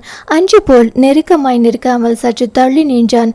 ஆனாலும் காதல் மனம் சும்மா இருக்குமா? தன்னையும் அறியாது அவளை இடையோடு சேர்த்து அணைக்க போனவன் சற்று சுதாரித்து கையை எடுக்க போக அவனது செயலை உணர்ந்து அவள் அவனது கையை எடுத்து தனது இடை மீது தவள விட்டவள். அவனை பார்க்காது குருவியை பார்த்தபடி, ஹஸ்பண்ட் அண்ட் ஒய்ஃபுக்குள் இது குவைட் நேச்சுரல் ஜெகன் என்க. அதில் அவனுக்கு மயக்கம் வராத குறைதான். ஒருவேளை நான் தான் ரொம்ப யோசிக்கிறேனோ? அவள் சரியாக தான் இருக்கிறாளோ? அவன் மனதுக்குள் தீவிரமாய் யோசித்தாலும் கிடைத்த வாய்ப்பை அவன் மிக சரியாக பயன்படுத்தி கொண்டான். அதாவது அவளுடன் நெருங்கி நின்று கொண்டான். சிறிது நேரம் அங்கேயே இருந்தனர். எவ்வளவு நேரம் இப்படியே இருக்க முடியும்? உறவினர்கள் சிலர் ஊருக்கு செல்வதாக கூறவும் அவர்கள் இருவரும் அறையை விட்டு வெளியில் வந்தனர். அதன் பின் மனைவியை கண்ணில் பார்ப்பது கூட அவனுக்கு அரிதாகி போனது. அவனின் கண்கள் அவளை தேடியது. எங்கே அவள்? அவன் கண்ணில் சிக்கினால் தானே. அவளை காண முடியாத ஏக்கம் பெருமூச்சாக மாறியது. மச்சி, ரொம்ப சூடா இருக்கேடா. செல்வா மொட்டையாக ஆரம்பிக்க, இல்லையே ஜெகன் அப்பாவியாய் சொல்ல, நீ விட்ட பெருமூச்சில் இந்த ரூமே சூடாகிருச்சு கிண்டலாய் சொன்ன செல்வாவை முறைத்தான் ஜெகன். இப்ப புரியுதுடா மனுஷனோட அவஸ்தை. எங்க கல்யாணம் முடிஞ்ச புதுசுல நீங்க எல்லாரும் சேர்ந்து உங்க பாசத்தை காண்பிக்கிறேன்னு என் பொண்டாட்டியை என் பக்கத்துல கூட விடாம அழிச்சாட்டியம் பண்ணினீங்களே, அது உனக்கு ஞாபகம் இருக்கா? அந்த பாவம் தாண்டா இப்போ உன்னை துரத்துது. இல்லாத கண்ணீரை துடைத்து கொண்டு பேசிய செல்வாவின் முதுகில் 2 அடி வைத்த ஜெகன், அதுக்கு தான் ரம்யாவை கூட்டிட்டு ஹனிமூன் போறேன்னு 3 மாசம் கடத்திட்டு போனியே, மறந்து போச்சா? ஹிஹி, அது மச்சி அப்பப்ப அது ஸ்ட்ரைக் ஆகல. இப்ப நீ அடிச்சதும் ஞாபகத்தில் வந்துருச்சு. அசடு வழிந்த செல்வா, நீயும் என் வழியை ஃபாலோ பண்ணி பாரு. இப்ப வேணாண்டா என்று சொன்ன நண்பனை கூர்ந்து பார்த்தான் செல்வா. ஜெகன், ஏதும் பிரச்சனையாடா? செல்வாவின் குரலில் இருந்த கோபத்தை உணர்ந்து, சேச்ச அப்படியெல்லாம் ஒன்றும் இல்லை மாப்பிள்ள. ஸ்ரீ கட்டிக்கிட்டு இருக்கிற கம்பெனி வேலை முடிஞ்சு அது ரன்னிங் ஆனதுக்கு அப்புறம் என்று அவன் சொல்லும் போது கிழிஞ்சது போ தலையில் கை வைத்தான் செல்வா. ஏண்டா, அதுக்குள்ள குழந்தை வந்துட்டா அப்புறம் என்ஜாய் பண்ண முடியாது மச்சி. கவலையாய் சொன்ன செல்வாவை பார்த்து, நீ ரொம்ப கவலைப்படாத, அதை நான் பார்த்துக்கிறேன். ஆமா, நீ கவலைப்படாத பார்த்தா பக்கத்துலைக்கு பாயாசம் கேட்குற மாதிரி இருக்கு. சந்தேகமாய் பார்த்த ஜெகனை சந்தோஷத்துடன் அணைத்து கொண்ட செல்வா, நண்பேண்டா என்றவன். அது எப்படிடா, உன் தங்கச்சி கூட என்னை சரியா புரிஞ்சுக்கிட்டதில்ல. நீ எப்படி இப்படி? தெய்வமே, நீ சொன்னது சரிதான். நீ போனா அந்த சாக்க வச்சு நானும் என்று செல்வா நாணிக்கோன. சகிக்கல மாப்பிள்ள, முதல்ல வெக்கப்படுறேன்னு இப்படி பயமுறுத்துறத விடு. போடா, உனக்கு பொறாம என்ற செல்வா நண்பன் அடிக்கும் முன் அங்கிருந்து ஓடிவிட்டான். மதிய உணவை அங்கேயே முடித்துவிட்டு செல்ல வேண்டும் என்று காளிமுத்து கூறிவிட இருவரும் உணவு உண்டுவிட்டு அவளது வீட்டிற்கு கிளம்பினர். அவன் தனது காரை விட்டுவிட்டு அவளது காரில் செல்லலாம் என்று கூற அதை அவளும் ஆமோதித்து ஏற்றுக்கொண்டாள். கார் அருகில் வந்ததும் அவனிடம் அவள் கார் சாவியை நீட்ட அதை வாங்காமல் அவளை பார்த்தவன், வரும்போது நீதானே ஓட்டிட்டு வந்த, அதே போல் இப்பவும் ஓட்டு, நான் உண்ட மயக்கத்தில் இருக்கிறேன் என்று அவன் தனது கைகளை நீட்டி நெட்டி முறிக்க, ஏன் அந்த மயக்கம் எனக்கு இருக்கக்கூடாதா? உயிலாக அவனை பார்த்தபடி அவள் கூற அதிலேயே அவன் மொத்தமாய் அவளிடத்தில் சரண்டர். ப்ளீஸ், எனக்காக ஜெகன், நானே டிரைவ் பண்ணி போர் அடிக்குது. அவள் இப்படி சொன்னால் அவனது காதல் மனம் கேட்காமல் இருக்குமா என்ன? சட்டென்று அவளது கார் சாவியை தனது கையில் பற்றியவன் ஏறு என்றபடி ஓட்டுநர் இருக்கையில் அமர்ந்தான். வீட்டுக்கு போகணுமா இல்லை வேற எங்கேயாவது போகலாமா? காரை ஓட்டிக்கொண்டே அவன் கேட்க அவளுக்குமே வீட்டிற்கு போனால் நேரம் போகாது என்றே தோண, ஆசிரமத்துக்கு போகலாமா? போவதற்கு வேறு இடங்களா இல்லை பெண்ணே? மனதுக்குள் அவன் நினைத்தாலும் அவளுக்காக என்றான். அவளை நிறைய மாற்ற வேண்டியிருப்பதை அந்த கணம் உணர்ந்தான். அவர்கள் ஆசிரமத்திற்கு சென்ற போது சகுந்தலா மிகுந்த உற்சாகமாய் வரவேற்றார். புதுமண தம்பதிகள் அல்லவா, ஆரத்தி எடுத்து ஆர்ப்பாட்டமாய் வரவேற்றார். அங்கு எல்லா இடங்களையும் சுற்றி பார்த்துவிட்டு குழந்தைகளுடன் சிறிது நேரம் பேசிக்கொண்டிருந்து விட்டு இருவரும் வெளியில் வந்தனர். ஜெகனின் கால்கள் அவனையும் அறியாது அன்று அவள் யோசனையாய் அமர்ந்திருந்த அந்த மரத்தடியை நோக்கி சென்றது. அதை கண்டதும் அவளது மனதில் பழைய நினைவுகளின் ஊர்வலங்கள். உட்கார். அங்கிருந்த கல்மேடையில் அமர்ந்தவன் அவளையும் அமர சொல்ல அவளும் அமைதியாக அமர்ந்தாள். இந்த இடத்தில்தான் அவள் மிகுந்த சந்தோஷத்தையும் உணர்ந்தாள், மிகுந்த வேதனையையும் உணர்ந்தாள். இப்போது பேச்சற்று மௌனமாய் அமர்ந்திருந்தாள். அவனை காயப்படுத்திய அவளது செயல்கள் அவளது நினைவில் எழுந்து அவளை வெக்கி போக செய்தது. நீ சண்டை போட்டதுக்கு அப்புறம் உன்னை நான் ரொம்ப நாளா பார்க்கல. ஒரு நாள் எதேச்சியா இங்க வந்த போதுதான் உன்னை திரும்பவும் பார்த்தேன் என்றவனை விழுக்கென்று அவள் நிமிர்ந்து பார்த்தாள். இதோ இதே பெஞ்சில் தான் அன்னைக்கு உட்கார்ந்திருந்த. அப்போ உன் முகத்தில் இருந்த வேதனைய என் வாழ்நாள் முழுவதும் என்னால மறக்க முடியாது. நிச்சயம் அதுக்கு காரணம் நான் தான், எனக்கு தெரியும். ஆனாலும் காயப்பட்ட மனசு அதை ரொம்ப சீரியஸா எடுத்துக்கல. அவளின் வேதனையை இன்றும் உணர்ந்தார் போன்று பேசியவனை கண்டு அவளுக்கு என்ன சொல்வது என்று தெரியாத ஒரு மனநிலையில் இருந்தாள். பின் அவனது கையை எடுத்து தனது கைப்பிடிக்குள் வைத்துக்கொண்டு, அன்னைக்கு நீங்க நினைச்ச மாதிரி உங்களை பத்தி தான் நான் யோசிச்சுக்கிட்டு இருந்தேன், ஏன் இப்படி பண்ணிட்டாங்கன்னு. ஆனா இப்ப யோசிக்கிறப்போ எல்லாம் புரியுது, எல்லாம் எனக்காக தான் என்றவளின் குரல் இறங்கி போய் ஒலித்தது. சாரி ஜெகன். அவளின் வருத்தம் அவனையும் பாதித்தது. உன்னை நீ புரிஞ்சுக்கிட்டியோ இல்லையோ, நான் நல்லாவே புரிஞ்சு வச்சிருக்கேன். அன்னைக்கு அந்த கல்யாண வீட்டில் என்னை அப்படியே விழுங்குற மாதிரி பட்டிக்காட்டா மிட்டாய் கடையை வெறிச்சு பார்க்குற மாதிரியே பார்த்தியே. அப்போ முடிவு பண்ண, இந்த ஜென்மத்தில் இந்த ஸ்ரீக்கு இந்த ஜெகன் தான். அவளின் மனதை மாற்ற வேண்டி அவன் கேலியாய் கூற, நான் இங்க அப்படி பார்த்தேன் என்று அவள் சொன்னுங்க. நீங்க பார்த்ததை நான் பார்த்தேனுங்க மேடம் என்று அவன் கண் சிமிட்டி கூற, ரொம்ப நாள் கழிச்சு உங்களை பார்த்ததும் மனசுக்குள் ஒரு சந்தோஷம் வந்தது உண்மைதான் என்று ஒத்துக்கொண்டவள். ஆனாலும் மனசுக்குள் ஒரு சின்ன நெருடல், கோபம். ஸ்ரீ கோபப்படாம இருந்தாதான் ஆச்சரியம் என்று சொல்லி அவள் கையால் செல்லமாய் ஒரு அடி வாங்கி கொண்டான் அவன். நான் கோபப்படுறேனா? அவள் முறைக்க. இது என்ன இப்படி ஒரு கேள்வி? நீ கோபப்படுறது உலகத்துக்கே தெரியுமே தானே, அதான் உன் கோபத்தை குறைக்கலாம்னு உன்னை ஜில்லு ஜில்லுன்னு கூப்பிடுறேன். அது கூட உனக்கு புரியலையா? கேலியாய் கேட்டவனை கண்டு அவள் இன்னமும் அதிகமாய் முறைத்தவள். நீங்க ஏதோ செல்லமா கூப்பிடுறீங்கன்னு நினைச்சேன். இதுக்கு பின்னாடி இப்படி ஒரு காரணம் இருக்கா? இனிமே நீங்க ஜில்லுன்னு கூப்பிட்டீங்க, அப்புறம் வச்சுக்கிறேன். அப்புறம் என்ன, இப்பவே வச்சுக்கோ ஜில்லு, சரசமாய் கூறியபடி அவன் அவளை அணைக்க வர பட்டென்று அவனது கையை தட்டிவிட்டவள். எங்க இருக்கோம்னு நினைப்பு கொஞ்சமாவது இருக்கா? அதில் சிரித்தபடி கையை விலக்கி கொண்டவன், இடம் பொருள் ஏவலறிந்து விலகி நிற்கிறேன், தட்ஸ் குட் என்று அவனை மெச்சியவள் மேலே தொடர்ந்தாள். எப்படி என்னை காதலிச்சுட்டு நான் வேண்டாம்னு சொன்னதும் வேறு பொண்ணை காதலிக்க முடிந்ததுன்னு அப்போ இருந்த கோபத்தில் அதை பத்தி சரியா யோசிக்கல. அன்னைக்கு கல்யாண மண்டபத்தில் உங்க தங்கை ரம்யா கேட்ட போதுதான் எனக்கு நான் நினைக்கிறது யோசிக்கிறது எல்லாம் புரிய ஆரம்பிச்சது. அதை கேட்டு அவன் மனதுக்குள், ரம்யா தேங்க்ஸுமா என்று தங்கைக்கு மனமாற நன்றி கூறினான். என்ன புரிய ஆரம்பிச்சது? நம்மட்ட சிரிப்புடன் கேட்டவனை கண்டு போலியாய் முறைத்தவள், உலகத்தில் எத்தனையோ ஆண்கள் இருக்க, நான் ஏன் உங்களை காதலித்தேன்னு. ஹஹா, அதை கேட்டு அவன் வாய்விட்டு சிரிக்க அவனது சிரிப்பை என்றும் போல் ரசித்து பார்த்தாள் அவள். இன்னமும் அந்த பொண்ணை பத்தின சந்தேகம் உனக்கு இருக்கா? அவளது மனதை முழுவதுமாக அறிந்து கொள்ள வேண்டி அவன் அப்படி கேட்டான்.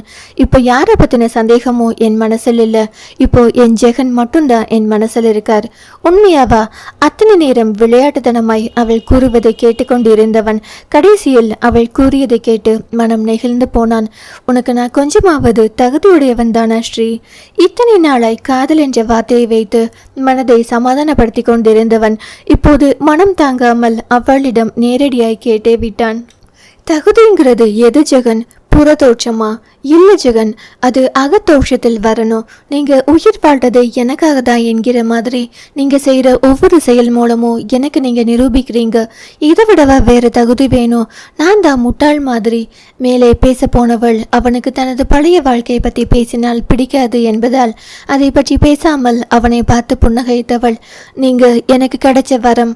அவனை போலவே சிந்தித்து சொன்னவளை கண்டு அவன் பிரமித்து போனான். அவன் தேங்க்ஸ் டி நெகிழ்ச்சியான குரலில் கூறிய அவளது கையை எடுத்து தனது கைகளுக்குள் பொதிந்து வைத்துக் கொண்டான். சற்று நேரம் இருவரிடத்திலும் பேச்சு இல்லை. அமைதியான இந்த மௌனம் கூட அவர்களுக்குள் இருந்த காதலை அதிகரிக்கத்தான் உதவியது. அந்த அளவுக்கு இருவர் நெஞ்சிலும் நேசம் பொங்கி வழிந்தது மற்றவர் மீது. அதை மௌனத்தால் மற்றவர்களுக்கு உணர்த்தி கொண்டிருந்தனர் இருவரும். மாலையில் அவளது வீட்டிற்கு வந்தபோது இருவரும் மனதால் தாங்கள் இன்னமும் நெருங்கிவிட்டது போல் ஒரு தோற்றம். அவர்களது மனம் அத்தனை மகிழ்ச்சியாய் இருந்தது. அவளது அத்தனை பொருட்களும் ஜெகனின் வீட்டுக்கு கொண்டு செல்வதற்கு வேண்டி ஒரு லாரியில் ஏற்றப்பட்டு தயாராக இருந்தது. ஏற்கனவே சோபனா மகளிடம் இது பற்றி பேசிவிட்டதால் அவள் அன்னையிடம் எதுவும் கேட்கவில்லை. எல்லா திங்ஸையும் எடுத்து வச்சிட்டீங்களா என்று மட்டும் கேட்டாள். ஆமா ருத்ரா, முக்கியமான ஃபைல்ஸ் டாக்குமெண்ட்ஸ் மட்டும் தனியாக ஷூகேஸில் எடுத்து வச்சிருக்கேன். போகும்போது உன் காரில் கொண்டு போ. அவர் சொன்னதும் சரி என்று தலையசைத்ததோடு அவள் அப்படியே விட்டுவிட்டாள். அம்மா மகள் பேசிக்கொண்டிருப்பதை ஆச்சரியத்துடன் பார்த்து கொண்டிருந்தான் ஜெகன். சிறிது நேரத்தில் இருவரும் சோபனாவிடம் விடை பெற வந்தனர். சோபனாவின் முகம் கவலையில் ஆழ்ந்ததை உணர்ந்து ஜெகன் தான் அவரிடத்தில் ஆறுதலாய் பேசிக் கொண்டிருந்தான். ருத்ரேஷையோ கையில் இருந்த அலைபேசியை நோண்டிக் கொண்டிருந்தாள். அவளது செய்கை அவனுக்கு பெருத்த ஆச்சரியத்தை அளித்தது. அவனது தங்கை ரஞ்சனி கணவன் வீட்டுக்கு செல்லும் போது அப்படி ஒரு அழுகை அழுதாள். திருமணத்திற்கு ஒரு மாதத்திற்கு முன்பிருந்தே அவளது அழுகை ஆரம்பித்து விட்டது. ஆனால் இங்கே அவனது மனைவி அதை சகஜமாக எடுத்துக்கொண்டு அமர்ந்திருந்தாள். அது அவனது மனதுக்கு வருத்தமாக இருந்தது. உனக்கு கவலையா இல்லையா ஸ்ரீ? மனைவியிடம் தாழ்ந்த குரலில் அவன் கேட்க, எதுக்கு? அவள் புரியாமல் அவனை பார்த்தாள். என் கூட வரதுக்கு. அதை கேட்டதும் அவளது முகம் மலர்ந்தது. உங்க கூட வரதா இருந்தா நான் சந்தோஷம்தான் படணும், கவலைப்படக்கூடாது மிஸ்டர் ஜெகன் என்று அவள் கிண்டல் அடிக்க அதை கேட்டு அவன் முறைத்தான். நான் சீரியஸா கேட்கிறேன். நானும் சீரியஸா தான் சொல்றேன் என்றாள் முகத்தை சீரியஸாக வைத்துக்கொண்டு. அவளது முகத்தை பார்த்தால் பொய் கூறுவது போல் தெரியவில்லை. அந்த கணம் அவன் மீது அவளுக்கு இருந்த நம்பிக்கை அவனை மெய்சில் இருக்க செய்தது. அதே சமயம் அன்னையிடம் ஒட்டாது இருப்பவளை கண்டு மனம் வலித்தது. உனக்கு கவலை இல்லை, ஆனால் அத்தைக்கு? கேள்வியாய் அவன் அவளை பார்க்க, மாம்க்கு என்ன, அவங்களுக்கு கவலை இருக்காதா? அது அவங்க கவலை. அசால்ட்டாய் சொன்னவளை வேதனையுடன் பார்த்தவன், எனக்கு என் ஸ்ரீ இப்படி இருந்தா பிடிக்காது என்றான். இரு கைகளையும் கட்டிக்கொண்டு அழுத்தமாய். அவளது முகம் பார்க்காமல் அவனது அந்த குரல் அன்று அவன் பேசியது அவளது ஞாபகத்திற்கு வந்தது. அதேபோல் பேசிய வார்த்தைகளும் தனது அன்னைக்காக அவன் யோசிக்கிறான் என்பதை புரிந்து கொண்டவள், சாரி ஜெகன், இந்த சப்ஜெக்டில் நான் கொஞ்சம் வீக்கு. உடனே அவனிடம் மன்னிப்பு கேட்டவள், நீங்க சொல்லிக் கொடுங்க, நான் என்னை திருத்திக்கிறேன் என்றவளை இமைக்காது பார்த்தவன், இன்னும் நீ நிறைய சப்ஜெக்டில் வீக் தான், அதுக்கு தனி டியூஷன் வைக்கணும் மனதுக்குள் சொல்லி கொண்டவன் அவளது புரிதலை எண்ணி மனமகிழ்ந்தான். இப்போ நீ உங்க அம்மா கூட போய் கொஞ்ச நேரம் தனியா பேசிட்டு வா என்றவன் ஆறுதலா என்பதை அழுத்தி சொன்னான். உங்களை விட்டுட்டா என்று சொன்னீங்கனாலும் அவன் சொன்னதை கேட்டு அவள் அன்னையை தனியே அழைத்து கொண்டு போனாள். அவளது ஒவ்வொரு வார்த்தையும் செய்யும் செயலும் அவளது காதலை நன்றாக பறைசாற்றியது. அவனிடத்தில் மனதிற்குள் ஒரு நிறைவு எழுந்தது. அவனுள் திரும்பி வந்த சோபனா முகத்தில் தெரிந்த தெளிவை கண்டு மனைவியை மனதுக்குள் மெச்சிக்கொண்டான். அவரிடம் விடைபெற்று காரில் ஏறினர் இருவரும். சிறிது தூரம் சென்றதும் அவன், நான் சொன்னதை கேட்டதுக்காக ஒரு சின்ன கிஃப்ட் என்றவன் அவளது கையை எடுத்து அதில் தனது உதட்டை பதிக்க, இது பத்தாதே என்றபடி அவள் தனது கன்னத்தை காட்ட அவளது தைரியத்தை எண்ணி மனதுக்குள் வியந்தவன் அவள் சொன்னதை அப்படியே செய்தான். கன்னத்தில் முத்தமிட்டால் உள்ளம்தான் கல்வரி கொண்டது. பாரதியார் பாடல் வரிகள் அவனது ஞாபகத்தில் எழுந்து அவளது இதழை தாபத்துடன் வருடியவன், இது மட்டும் என்ன பாவம் பண்ணியது? அவனது கிறக்க குரலில் முகம் சிவந்தவள் அவனது கையை விலக்கிவிட்டு மறுபக்கம் திரும்பிக் கொண்டாள். அவளது செய்கையில் அவனது முகம் சுருங்கியது. ஆனாலும் அவளது கன்னத்து சிவப்பு நம்பிக்கையை கொடுத்தது அவனுக்கு. அவனது வீட்டில் மணமக்களுக்கு மீண்டும் ஆழம் எடுத்து உள்ளே அழைத்து சென்றனர். அதன் பின் அவன் தனது மனைவியை பார்க்கவில்லை, பார்க்கவும் அவனுக்கு நேரம் இல்லை. மீதமுள்ள உறவினர்களை அனுப்பி வைத்துவிட்டு கடைசியாக ரஞ்சனி குடும்பத்தினரையும் ரயிலில் ஏற்றிவிட்டு அவன் வீடு வந்த போது இரவு 10:30 மணிக்கு மேலாகிவிட்டது. கிருஷ்ணாவை கையில் வைத்து கொண்டு இருந்த மனைவியை பார்த்து ஜெகன் கண்களால் அறையை சுட்டி காட்டி அழைக்க அதில் முகம் சிவந்தவள் உடனே அக்கம் பக்கம் பார்வையை சுழற்றினாள். யாராவது பார்த்துவிட போகிறார்கள் என்று. யாரும் இல்லை. ஆனாலும் அவனை தைரியமாக பார்ப்பதற்கு சங்கோஜமாய் இருந்தது அவளுக்கு. அவன் ஒன்றும் பேசாது அறைக்குள் சென்று குளித்துவிட்டு படுக்க செல்லும் போது அவள் அறைக்குள் நுழைந்தாள். என்ன மேடம், கூப்பிட்டா வரமாட்டேன்னு சொன்னீங்க, இப்போ எப்படி வந்தீங்க? அவளை தனது கைச்சிறைக்குள் கொண்டு வந்தபடி கேட்டவனை கண்டு, அப்படியெல்லாம் உடனே வர முடியுமா? எல்லாரும் தூங்க போன பின்னாடி தான் வர முடியும். ரம்யா கூட இப்பதான் போனாங்க. அதான் மாப்பிள்ள அந்த புலம்புறான் போல என்று முணுமுணுத்தான் அவன். என்னது? அவள் கேட்க, ஒண்ணுமில்ல என்றவன் அவளை விடுவிக்க அவள் இரவு உடையை எடுத்துக்கொண்டு குளியலறைக்குள் புகுந்து கொண்டாள். குளித்து முடித்து உடைமாற்றி கொண்டு வந்தவள் அவன் முன் தயங்கியபடி நிற்க, வா வந்து படிஸ்ரீ என்று அவன் சொல்ல அவளோ அவனை ஆச்சரியமாய் பார்த்தவள், எனக்கு கொஞ்சம் வேலை இருக்கு, அப்போ அதை போய் பாரு என்று அவன் சொல்ல அவள் தனது மடிக்கணினியை எடுத்துக்கொண்டு அங்கிருந்த மேசையை நோக்கி சென்றாள். அவனுக்கு அப்போதுதான் அவனது அலைபேசி ஞாபகம் வந்தது. அதிதி அழைப்பில் எரிச்சலுற்று அதை அப்படியே மேசை மீது வைத்தது பற்றி அவள் அருகில் வந்து மேசை மீது இருந்த அலைபேசியை எடுத்தவன் அதை பார்க்க 100 அழைப்புக்கு மேல் அதிதியிடமிருந்து வந்திருந்தது. அதில் அவனது புருவங்கள் யோசனையில் சுருங்கியது. அவளை அழைத்து பேசினால் தேவையில்லாத பிரச்சனை வரும் என்று எண்ணி அவன் அலைபேசியை சைலண்டில் இருந்து எடுத்துவிட்டு படுக்கையில் படுத்தான். சுமார் 1 மணி நேரம் கழித்து ருத்ரஸ்ரீ கணவனை திரும்பி பார்த்தாள். அவன் அயர்ந்து தூங்கிக் கொண்டிருப்பது தெரிய எழுந்து அவன் அருகில் வந்தாள். சீரான சுவாசத்துடன் உறங்குபவனை வெளியெடுக்காமல் மேமறந்து பார்த்தவள் அவனை அப்படியே உள்வாங்கிக் கொண்டிருந்தாள் மனதிற்குள். பின்பு அவனது நெற்றியில் மென்மையாய் முத்தமிட்டு போர்வையை போர்த்துவிட்டவள் தனது வேலையை பார்க்க சென்றாள். மேலும் 1 மணி நேரம் சென்றதில் அவள் தனது வேலையில் மூழ்கி போனாள். அப்போது ஜெகனது அலைபேசி அழைத்தது. ருத்ரஸ்ரீ அவனை திரும்பி பார்த்தால் தூக்க கலக்கத்தில் அது யார் என்று கூட பார்க்காமல் அதை எடுத்தவன் ஹலோ என்க மறுமுனையில் சொன்ன விஷயத்தில் அவனது தூக்கம் பறந்தோட அதிர்ச்சியில் எழுந்த வந்தான். என்னது? அவனது அதிர்ந்த குரலில் ருத்ரஸ்ரீ அவன் அருகில் வந்தாள். அவள் வருவதற்குள் அலைபேசியை அணைத்துவிட்டு அவன் வேகமாய் உடை மாற்றினான்.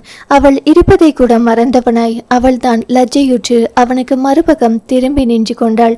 அவளிடம் விடைபெறும் எண்ணம் சிறிதும் இல்லாமல் கிளம்பியவன் கதவில் கை வைத்ததும் மனைவியின் ஞாபகம் வர அவளை திரும்பி பார்த்தான். உயிர் போகும் அவசரம்தான். ஆனாலும் அவனது உயிரை விட அவனுக்கு வேறு எதுவும் முக்கியமில்லையே. முன்னமேயே வேகமாய் அவளிடம் வந்தவன், நான் வெளியில் போறேன், இப்ப வந்துடுவேன் என்று சொல்லியவன் அவளது வெளியில் தனது பார்வையை கலக்கவிட்டபடி, ஐ லவ் யூ ஜுல்லு, இது எந்த நேரத்திலும் நீ மறக்க கூடாது என்றபடி அவளது நெற்றியில் இதழ் பதித்தான். அவனது காதலை போல் அழுத்தமாய் அவனது செய்கை சொல் எதுவும் புரியாமல் அவள் அவனையே பார்த்து கொண்டிருக்க, அப்போது அவனது அலைபேசி மீண்டும் அழைத்தது. இது கிளம்பிட அதிதி என்றபடி மனைவியை திரும்பியும் பாராமல் கதவை திறந்து கொண்டு வெளியில் ஓடியவனை கண்டு ருத்ரஸ்ரீ அப்படியே நின்றிருந்தாள். சற்று முன் அவளிடம் காதல் சொல்லும் போது அவனது கண்ணில் வழிந்த நேசம் உண்மை. அதேபோல் அதிதி அழைத்ததும் உடனே நாய்க்குட்டியாய் அவன் ஓடுவதும் உண்மை. இதில் எது அவனது உண்மையான முகம்? அத்தியாயம் 53. அறையை விட்டு வெளியில் வரும்போது ஜெகன் தனது அலைபேசியில் இருந்து செல்வாவுக்கு அழைத்தான்.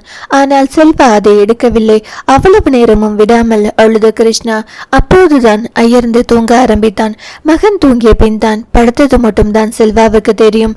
அடுத்த நொடி அப்படி ஒரு ஆழ்ந்த உறக்கம் அவனை தழுவி கொண்டது. திருமண அலைச்சல் அவனுக்கு அந்தளவுக்கு அசதியை அளித்திருந்தது. ரம்யாவின் நிலையும் அதே. அவளும் நன்கு உறங்கி இருந்தாள். செல்வாவின் அரைக்கதவை தட்டி அவனை எழுப்பி உடனே அழைத்து போகும் பொறுமை இல்லாமல் ஜெகன் தனது காரை கிளப்பி கொண்டு போனான். கணவன் சென்றதும் அதற்கு மேல் வேலை செய்ய மனமில்லாமல் மடிக்கணினியை அணைத்துவிட்டு படுக்கையில் அமர்ந்தாள் ருத்ரஸ்ரீ. ஏனோ தூக்கம் வரவில்லை. மனதில் குழப்ப மேகங்கள் சூழ்ந்திருக்கும் போது உறக்கம் எங்கிருந்து வரும்? அதிதி எதற்காக ஜெகனை அழைக்க வேண்டும்? அதுதான் அவளது பெரும் யோசனையாக இருந்தது. கணவனது அன்பில் எள்ளளவும் சந்தேகமில்லை. முற்றிலும் முழுவதுமாய் அவள் ஜெகனை நம்பினாள். அவன் தவறானவன் அல்ல, அவனது காதலும் பொய்யல்ல என்று. ஆனால் அதிதியை பற்றி அவளால் நல்ல விதமாக நினைக்க முடியவில்லை. அன்று அதிதி கூறி சென்ற வார்த்தைகள் இன்னமும் அவள் காதில் மீண்டும் மீண்டும் ஒலித்தது.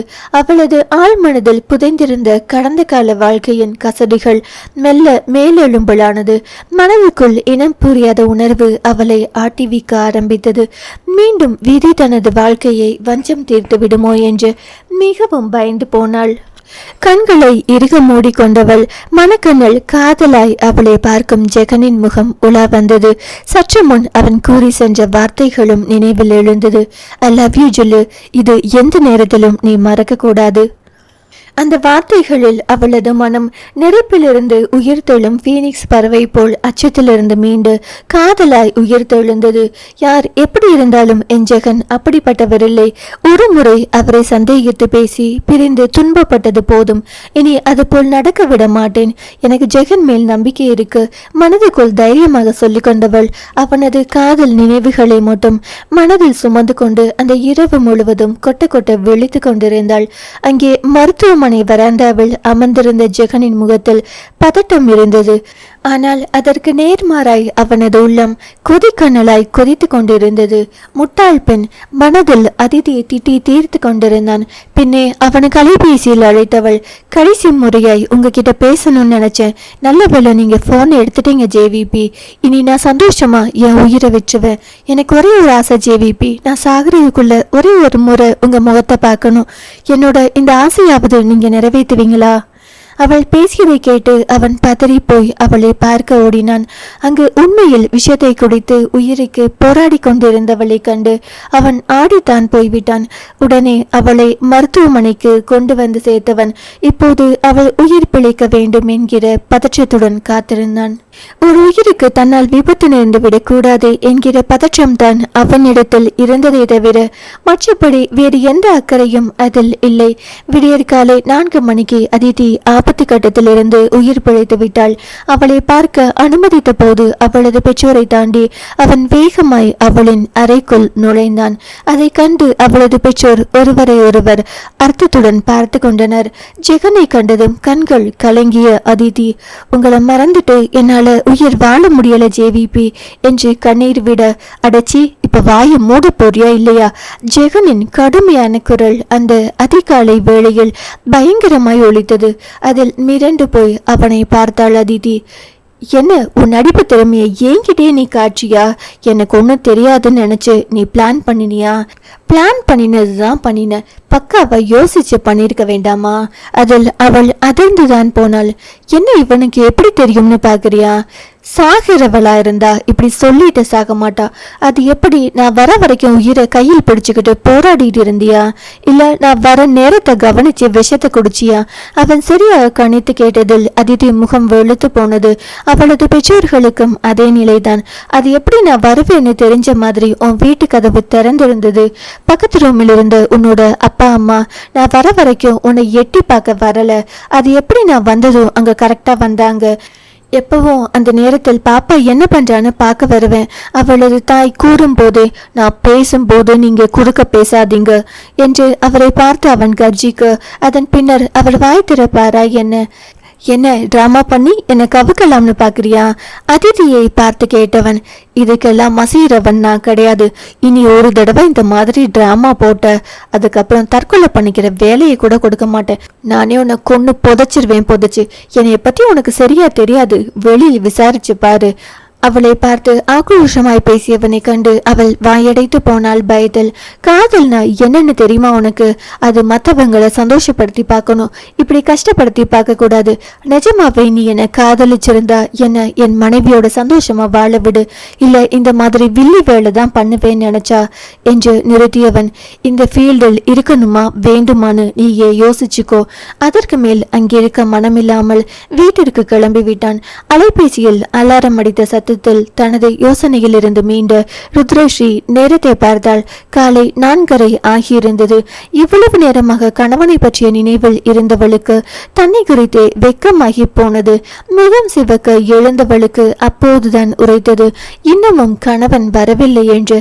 வந்துவிடுவான் என்ற நம்பிக்கையில் மனதை சமாதானப்படுத்தி கொண்டு உடையெடுக்க வேண்டி அலமாரி முன் வந்து நின்றாள். நேற்றே ரம்யா அவளிடம் கூறியிருந்தாள், அம்மாவுக்கு காலையில் 5 மணிக்கெல்லாம் எழுந்து பூஜை அறையில் விளக்கேற்றிடணும், அதுக்கப்புறம் சமையல் கட்டு வேலையை பார்க்கணும். இந்த முறை மாறினால் அவங்களுக்கு அப்படி ஒரு கோபம் வரும். ருத்ரஸ்ரீக்கு இது எல்லாம் புதிதாக இருந்தது. ஆனாலும் அமைதியாக கேட்டுக்கொண்டாள். பொண்ணு எனக்கே அத்தனை ரூல்ஸ் போடுவாங்க, உங்களுக்கு கேட்கவே வேண்டாம் அண்ணி. அதனால அவங்க வாயில் விழுந்து அறப்படாம தப்பிச்சுக்கோங்க. ரம்யா கூறியது ஞாபகத்தில் இருந்தது. குளிக்க செல்ல நினைத்தவள் என்ன உடைய அணிவது என்று அலமாரியை பார்த்தாள். எப்போதும் போல் கை வெண்மை நிற புடவையை எடுத்தது. ஆனால் கணவனுக்கு அடநிறங்கள் பிடிக்கும் என்று அன்று சொன்னது அவளது ஞாபகத்தில் வர நாவல் பழ நிற புடவையை கையில் எடுத்தாள். மெல்லிய சரிகை இழையோடிய அந்த புடவையை தன்மேல் வைத்து கண்ணாடியில் அழகு பார்த்தாள். அவளது சிவந்த மேனிக்கு வெகு பொருத்தமாக இருந்தது அந்த நிறம். மனம் திருப்தியுற அதை எடுத்து வைத்துவிட்டு குளிக்க போனாள். வீடு வரும் வழியெல்லாம் ஜெகனுக்கு மனைவியின் ஞாபகங்களே. அதிதிதான் அந்த நேரத்தில் அவனை அழைத்தது என்று அவளுக்கு தெரியும். இவ்வளவு நேரமாய் அவன் வீட்டுக்கு வராததை கண்டு ஏதும் கோபம் கொள்வாளா, இல்லை சந்தேகப்படுவாளோ?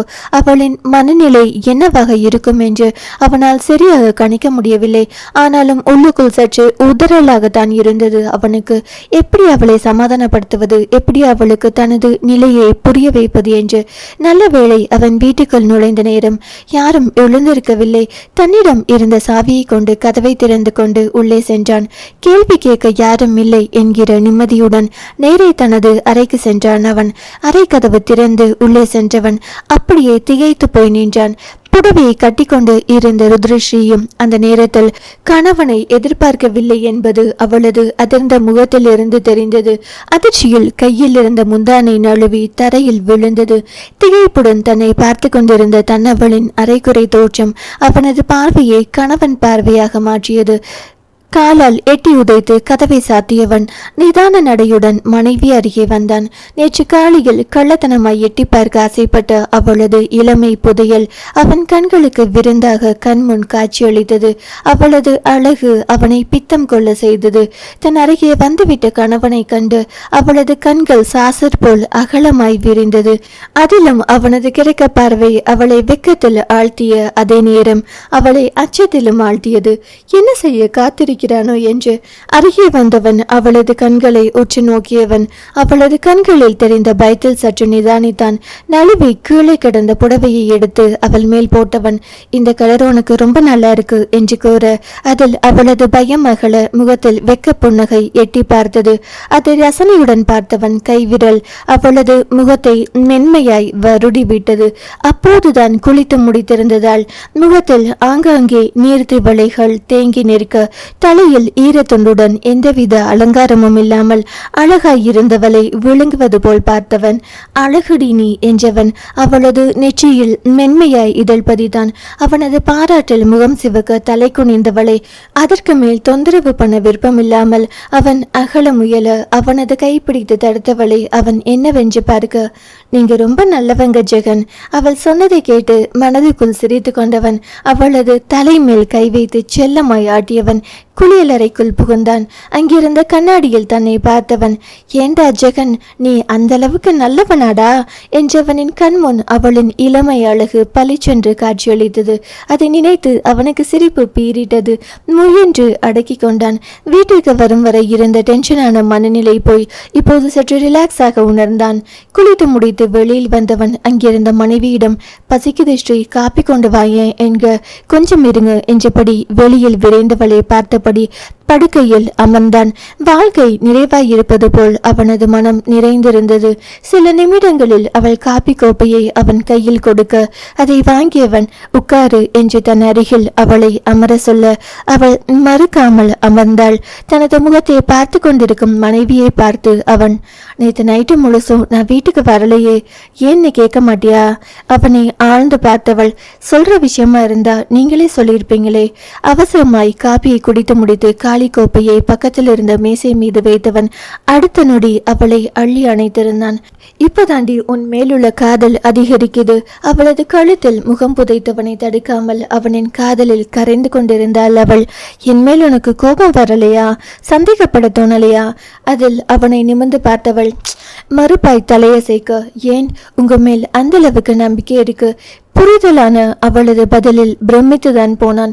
என்ன மாதிரியான புரிதலான காதல் அவளுடையது என்று மனதில் இருந்த காதல் அதிகரிக்க அவளை மேலும் இறுக்கமாய் அணைத்தவன். அந்த நம்பிக்கையை என் உயிர் இருக்கிறவரை காப்பாற்றுவேன் ஜில்லு உணர்ச்சி வசப்பட்டு கூறியவனின் குரலில் அவனை பார்த்தவள், டயர்டா இருப்பீங்க, நீங்க தூங்குங்க என்று அவள் சொல்ல இரவு முழுவதும் அவன் வரவில்லை. கண்கள் சிவக்க உறங்காமல் இருந்த அவனது தோற்றம் இதையெல்லாம் கண்டு சந்தேகம் கொள்ளாமல் அவனை ஓய்வெடுக்க சொல்லும் மனைவியை கண்டு அவனது நேசம் பல்கி பெருகியது. நவீன யுக நலாயினிடி நீ கேலியாய் அவன் சொல்ல அவன் சொன்னதன் அர்த்தம் புரிந்து, கொன்னுருவேன் கொன்னு ஆள் காட்டி விரலை ஆட்டியபடி அவள் பத்திரம் என்று சொல்ல, இப்பதான் என் மனைவி ருத்ரஸ்ரீ மாதிரி இருக்கு என்று சிரித்தபடி கூறியவன் அவளை அணைத்தபடி படுத்து, நான் தூங்குற வரைக்கும் கூடவே இரு ஜில்லு கெஞ்சலாய் கேட்ட கணவனை மறுக்க மனமில்லாது அவனோடு சரிந்து படுத்தாள். சற்று நேரத்தில் நிம்மதியான ஆழ்ந்த உறக்கத்தில் ஆழ்ந்து விட்டான் அவன். தன்னை அணைத்து கொண்டு சிறுப்பிள்ளை போல் உறங்குபவனை கண்டவள் வாஞ்சியுடன் அவனது தலையை வருடி கொடுத்தாள். ஒரு தந்தையாய் இருந்து அவளை மகளாய் பார்த்து கொண்டவன் இப்போது அவளின் செய்யாய் மாறி அவளது தாய்மையை உணர செய்தான். பின் அவனை தலையணையில் படுக்க வைத்துவிட்டு எழுந்து நின்று அவனை பார்த்தவள். அவன் சொன்ன வார்த்தைகள் எல்லாம் அவளது காதல் ஒழித்தது. ஏனோ அவன் மீது கோபம் வர மறுத்தது. மனதில் காதல் நம்பிக்கை இருந்தால் கோபம் கூட புறமிதுகிட்டு ஓடிவிடுமோ அவளுக்கு தெரியவில்லை. ஆனால் ஒன்று மட்டும் நிச்சயம், அவன் இல்லாத வாழ்வு அவளுக்கு ரசிக்காது என்பது. எந்த காரணம் கொண்டும் அவனை யாருக்கும் விட்டுத்தர முடியாது என்று மட்டும் அந்த கணம் உறுதியாய் தோன்றியது. ஐ லவ் யூ ஜெகன் அவனது நெற்றியில் முத்தமிட்டு அவள் சொல்ல அந்த தூக்கத்திலும் அவளது வார்த்தைகளை உணர்ந்தவனாய் அவனது உதடுகள் முணுமுணுத்தது. மீ டு ஜில்லு அதை கேட்டு மனதில் நிறைந்த சந்தோஷத்துடன் அறையை விட்டு வெளியில் வந்தாள். அவள் வந்தவுடன் அவளை பிடித்து கொண்டார் அகிலாண்டம். காப்பி கொடுத்துட்டு வரதுக்கு இவ்வளவு நேரமா? கோபமாய் இறைந்தவரிடம் ஏனோ துடுக்காய் வாயாட மனமில்லாமல் சமையலறைக்குள் புகுந்தாள். அங்கு ரம்யா இருப்பதை கண்டு நிம்மதியடைந்தவளாய் அவள் அருகே சென்றாள். அதன் பின் ரம்யா சொல்ல சொல்ல மெதுவாய் வேலைகளை பழகியவளுக்கு முதலில் சற்று சிரமமாக இருந்தாலும் பிறகு பழகி கொண்டாள். நேரம் சென்று கொண்டே இருந்தது. ஜெகனும் வெளிக்கும் வழியை காணும். சமையல் வேலைகளும் முடிவதாய் தெரியவில்லை. ருத்ரஸ்ரீக்கு அலுவலகம் கிளம்ப வேண்டும். அகிலாண்டத்திடம் சொல்லவே பயமாக இருந்தது. அவரை பார்த்து பயம் அல்ல, தான் அவர் மனம் நோக்கும்படி ஏதும் பேசிவிடக் கூடாது என்கிற மாதிரியான பயம் அது. வேறு வழி இல்லை, அலுவலகம் கிளம்பித்தான் ஆக வேண்டும்.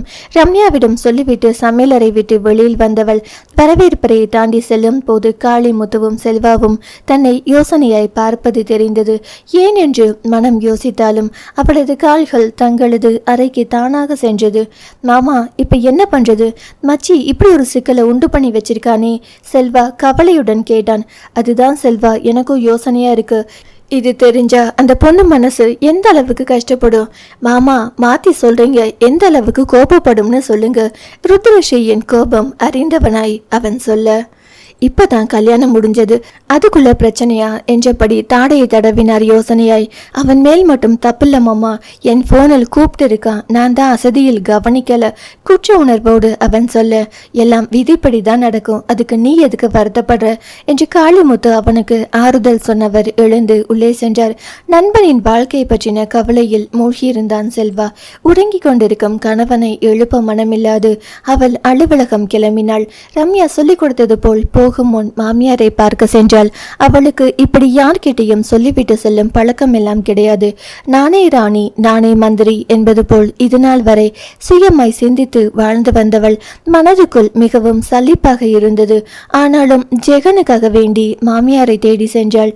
நான் கம்பெனிக்கு போயிட்டு வரேன். அவள் சொன்னதுதான் தாமதம். அகிலாண்டம் தாம் தூம் என்று குதிக்க தொடங்கிவிட்டார். உனக்கு இந்த கல்யாண வாழ்க்கையாவது நிலைச்சிருக்கணும்னு நினைவு இருக்கா இல்லையா? இந்த வீட்டு மருமகள் ஆனதுக்கு அப்புறம் நீ இப்படி கம்பெனிக்கு போற அங்க போறேன்னு ஊர் சுத்துறது நல்லா இல்ல. இந்த வீட்டு வழக்கப்படி பொம்பளையா லட்சணமா அடக்க ஒடுக்கமா வீட்டோட இருக்கிற வழியை பாரு. அவர் சொன்னதை கேட்டு பல்லை கடித்தாள் கோபத்தில். என்ன பேச்சு இது என்பது போல். ஆனாலும் கணவனுக்காக அமைதியாக இருந்தாள். இங்க பார், கண்ணப்ப ஆசைப்பட்டானுதான் நான் உனக்கு சரின்னு சொன்னேன். நீ என் சொல் பேச்சு கேட்கலனா நானே அவனுக்கு வேற பொண்ணை பார்த்து கல்யாணம் பண்ணி வச்சிடுவேன். என்ன பார்க்குற?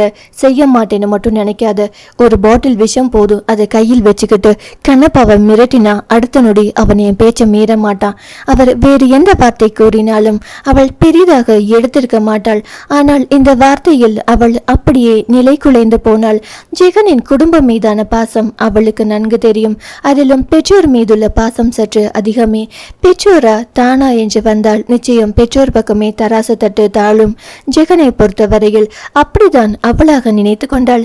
ஆனால் அவனுக்கு அவள் தான் முக்கியம் என்று அவளுக்கு தெரியாமல் போனது. என் கண்ணப்பா வேணுமா வேண்டாமா? வேண்டாம்னா ஓ இஷ்டத்துக்கு நீ இருந்துக்கோ, எனக்கு ஒன்றும் பிரச்சனை இல்லை. நீ மருமகளாய் இருக்கணும்னு இங்க நான் ஒன்றும் தவம் இருக்கல அசால்ட்டாய் சொல்லிவிட்டு அவள் சொல்ல, அவள் தான் அதில் மிகுந்த மனக்காயம் அடைந்தாள். மனதுக்கு மிகவும் வருத்தமாக இருந்தது. இப்படி ஒரு குடும்ப சூழலில் வந்து மாட்டிக்கொண்டோமே என்று கஷ்டமாக இருந்தது. மீண்டும் அறைக்குள் நுழைந்தவள் கண்ணில் அங்கு உறங்கும் கணவனை கண்டதும் அவளது வருத்தம் கஷ்டம் எல்லாம் நொடியில் மாயமாய் காணாமல் போனது. தனக்காக வாழும் அவனுக்காகத்தான் இது கூட செய்யக்கூடாதா என்ற எண்ண தோன்றியது. சிறு வயதிலிருந்து தொழிலுக்காகவே வளர்க்கப்பட்ட ருத்ரஸ்ரீ கணவனின் காதலுக்காக அதை விட்டு கொடுக்க நினைத்தாள். தொழிலா கணவனா என்று வரும்போது கணவன் தான் முக்கியம் என்றே அவளுக்கு தோன்றியது. மனதில் இருந்த நேசம் அவ்வாறு முடிவெடுக்க தூண்டியது அவளை. காதல் அந்த அளவுக்கு அவளது கண்ணை மறைத்து அவளுக்கு என்றிருந்த தனி அடையாளத்தையும் துறக்க செய்தது. சுமார் 12 மணியளவில் கண் விழித்த ஜெகன் வரவேற்பறைக்கு வந்தான். அவனுக்காகவே காத்திருந்தார்கள் காளிமுத்துவும் செல்வாவும். செல்வாவை கண்டதும் நைசாக நழுவி விடதான் நினைத்தான் ஜெகன். பின்னே இவ்வளவு நேரம் தூங்கியதற்கு செல்வா நிச்சயம் தன்னை கிண்டலடிப்பான் என்று அவனுக்கு தெரியும். கண்ணப்பா, காளிமுத்துவின் குரலில் அந்த எண்ணத்தை கைவிட்டுவிட்டு அவர்கள் முன் வந்தமர்ந்தான். என்ன நைனா என்று கேட்டவன் முன் செல்வா அந்த பத்திரிகையை நீட்டினான். அதை பார்த்ததும் ஜெகன் உயரழுத்த மின்சாரத்தை தொட்டவன் போல் அதிர்ந்தான். ஏனெனில் அதில் அவன் அதிதியை மருத்துவமனையில் சேர்த்த போது எடுத்த புகைப்படம் பிரசுரமாகி இருந்தது. நைனா, பாவம் போல் தந்தையை பார்த்தான் அவன். கண்ணப்பா, என்ன இது? இன்னும் உன்னை சின்ன பிள்ளையில உன் இஷ்டத்துக்கு இருக்கிறதுக்கு செய்ததுக்கு உனக்குன்னு ஒரு கௌரவம் இருக்கு. கல்யாணமாகி 2ஆம் நாள் இப்படி ஒரு காரியத்தை பண்ணிருக்கேனா பார்க்கிறவன் என்ன மாதிரி நினைப்பான்? படப்படவென்று பேசிய இந்த தந்தை அவனுக்கு புதிது. எப்போதும் அன்பாய் பேசும் தந்தையின் இந்த கோபமும் அவனுக்கு புதிது. என்ன சந்தேகப்படுறியா நைனா? அவனது குரல் இறுகி போய் ஒலித்தது. சோ, என்ன கேள்வி இது கண்ணப்பா? சந்தேகம் அது இதுன்னு உன்னை பத்தி எனக்கு தெரியாதா? ஆனா இப்போ நீ தனி மனுஷன் கிடையாது. நீ செய்யற ஒவ்வொரு செயலும் உன் பொண்டாட்டியையும் பாதிக்கும். அதை மட்டும் மனசில் வச்சுக்கோ என்றவர் எழுந்து அவன் அருகில் வந்து, எந்த பொண்ணா இருந்தாலும் இந்த மாதிரி விஷயத்தில் சந்தேகப்படத்தான் செய்வாங்க. ஏற்கனவே மருமக பொண்ணு வாழ்க்கையில் நிறைய அடிபட்டுருச்சு. நீயும் சேர்ந்து அது மனசை புண்படுத்தாத, பார்த்து நடந்துக்கோ.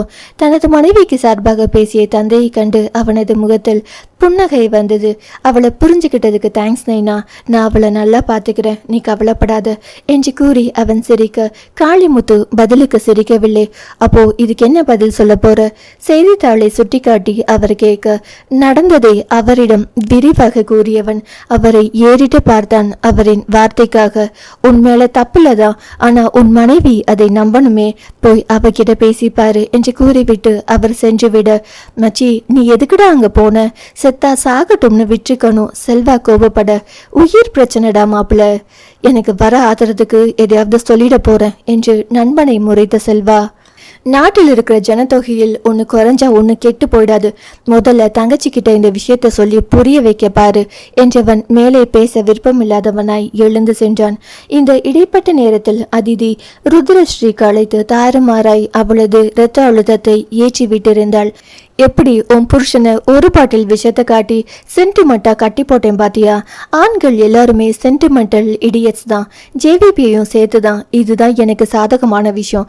இதை வச்சே நான் ஜேவிபி கூட என் ரிலேஷன்ஷிப்பை எப்படி டெவலப் பண்றேன்னு மட்டும் பாரு. வெற்றி சிரிப்புடன் அதிதி அலைபேசியை அணைத்த போது ருத்ரஸ்ரீக்கு மனதிற்குள் தோற்றுவிட்ட ஒரு உணர்வு எழுவதை அவளால் தடுக்க முடியவில்லை. அதே யோசனையுடன் அவள் சமையலறையில் நின்றிருந்தாள். மனைவியை தேடி அங்கு வந்த ஜெகன் கையில் கரண்டியுடன் அவள் நின்றிருந்த கோலம் கண்டு அவனது முகத்தில் புன்னகை விரிந்தது. அலுவலகத்தில் தோரணையாய் அமர்ந்திருக்கும் ருத்ரஸ்ரீயை ஞாபகத்தில் கொண்டு வந்தவனின் புன்னகை இன்னமும் விரைந்தது. அங்கிருந்த ரம்யாவும் வேலை செய்யும் பெண்ணும் அவனின் பார்வை மனைவி மீது இருப்பதை உணர்ந்து அவர்களுக்கு தனிமை கொடுக்க வேண்டி வெளியில் சென்று விட்டனர். அதை உணர்ந்து கொண்ட அவனும் அவளின் பின்புறமாய் வந்து அவளை அணைக்க அதில் பதறி போனவள் கரண்டியை நழுவ விட்டாள். ஹே, நான் தான் காதூரமாய் ஒலித்த கணவனது குரலில் அவள் சற்று நிம்மதியடைந்தாள். இங்க என்னடி பண்ணிட்டு இருக்க? அவனது உரிமையான பேச்சு அவளது காயப்பட்ட மனதை சிறிது ஆற்றியது. பார்த்தா எப்படி தெரியுது? அவனது கைகளுக்குள் வாகாய் அடங்கி கொண்டே அவள் கூற, அவள் சொன்னதை கேட்டு அவளை தன்புறமாக திருப்பி தலை முதல் கால் வரை அழுத்தமான பார்வையால் அளவிட்டவன். பார்த்தா என்னென்னமோ தெரியுது, மனசுக்குள்ள என்னென்னமோ பண்ணுது என்றவனின் கிழக்க பார்வையில் அவளது முகம் தானாக சிவந்தது. சு போங்க ஜெகன் என்று சினிங்கியபடி அவனின் தோளில் செல்லமாய் அடித்தவளை உற்று பார்த்தவனுக்கு மனதுக்குள் சற்று கலக்கமாக இருந்தது. நடந்த சம்பவத்தை அவள் எப்படி எடுத்துக்கொள்வாளோ என்று. ஸ்ரீ என் கூடவா அவளின் கை பிடித்து இழுக்க, அத்தை ஏதாவது சொல்ல போறாங்க, அம்மா கிட்ட நான் சொல்லிக்கிறேன், நீ வா என்றவன் அடுப்பை அணைத்துவிட்டு அவளை அழைத்து கொண்டு வெளியில் வந்தான். அண்ணன் மனைவியை இழுத்து கொண்டு போவதை பார்த்து ரம்யா சிரித்தபடி சமையல் அறைக்குள் நுழைந்தாள். தங்களது அறைக்குள் நுழைந்ததும் கதவை தாளிட்டவன் அவளை கட்டிலில் அமர செய்து அவளது கையில் செய்தித்தாளை திணித்தான். என்னங்க என்றபடி அதில் பார்வையை பதித்தவள் தீச்சுட்டார் போன்று அதிர்ந்தாள். அகிலாண்டம் அதிதி இருவரும் பேசியது மாறி மாறி அவளது காதல் ஒலித்தது. அத்தனை பலகீனமான மனமுடையவர்களா ஆண்கள் என்கிற மாதிரியான எண்ணம் அவளது மனதில் எழுந்து அவளை குழப்ப துவங்கியது. முதன்முறையாய் வாழ்க்கை பற்றிய அச்சம் அவளை துரத்த ஆரம்பித்தது. கணவன் தன்னை விட்டு போய்விடுவானோ என்ற பயத்தில் அவளை நிமிர்ந்து பார்த்தவளின் பார்வையில் தவிப்பு அப்பட்டமாய் தெரிந்தது. இவள் தொழிலதிபர் ருத்ரஸ்ரீ இல்லை, கணவனின் காதலை என்னாலும் நாடும் சராசரி பெண் இவள்.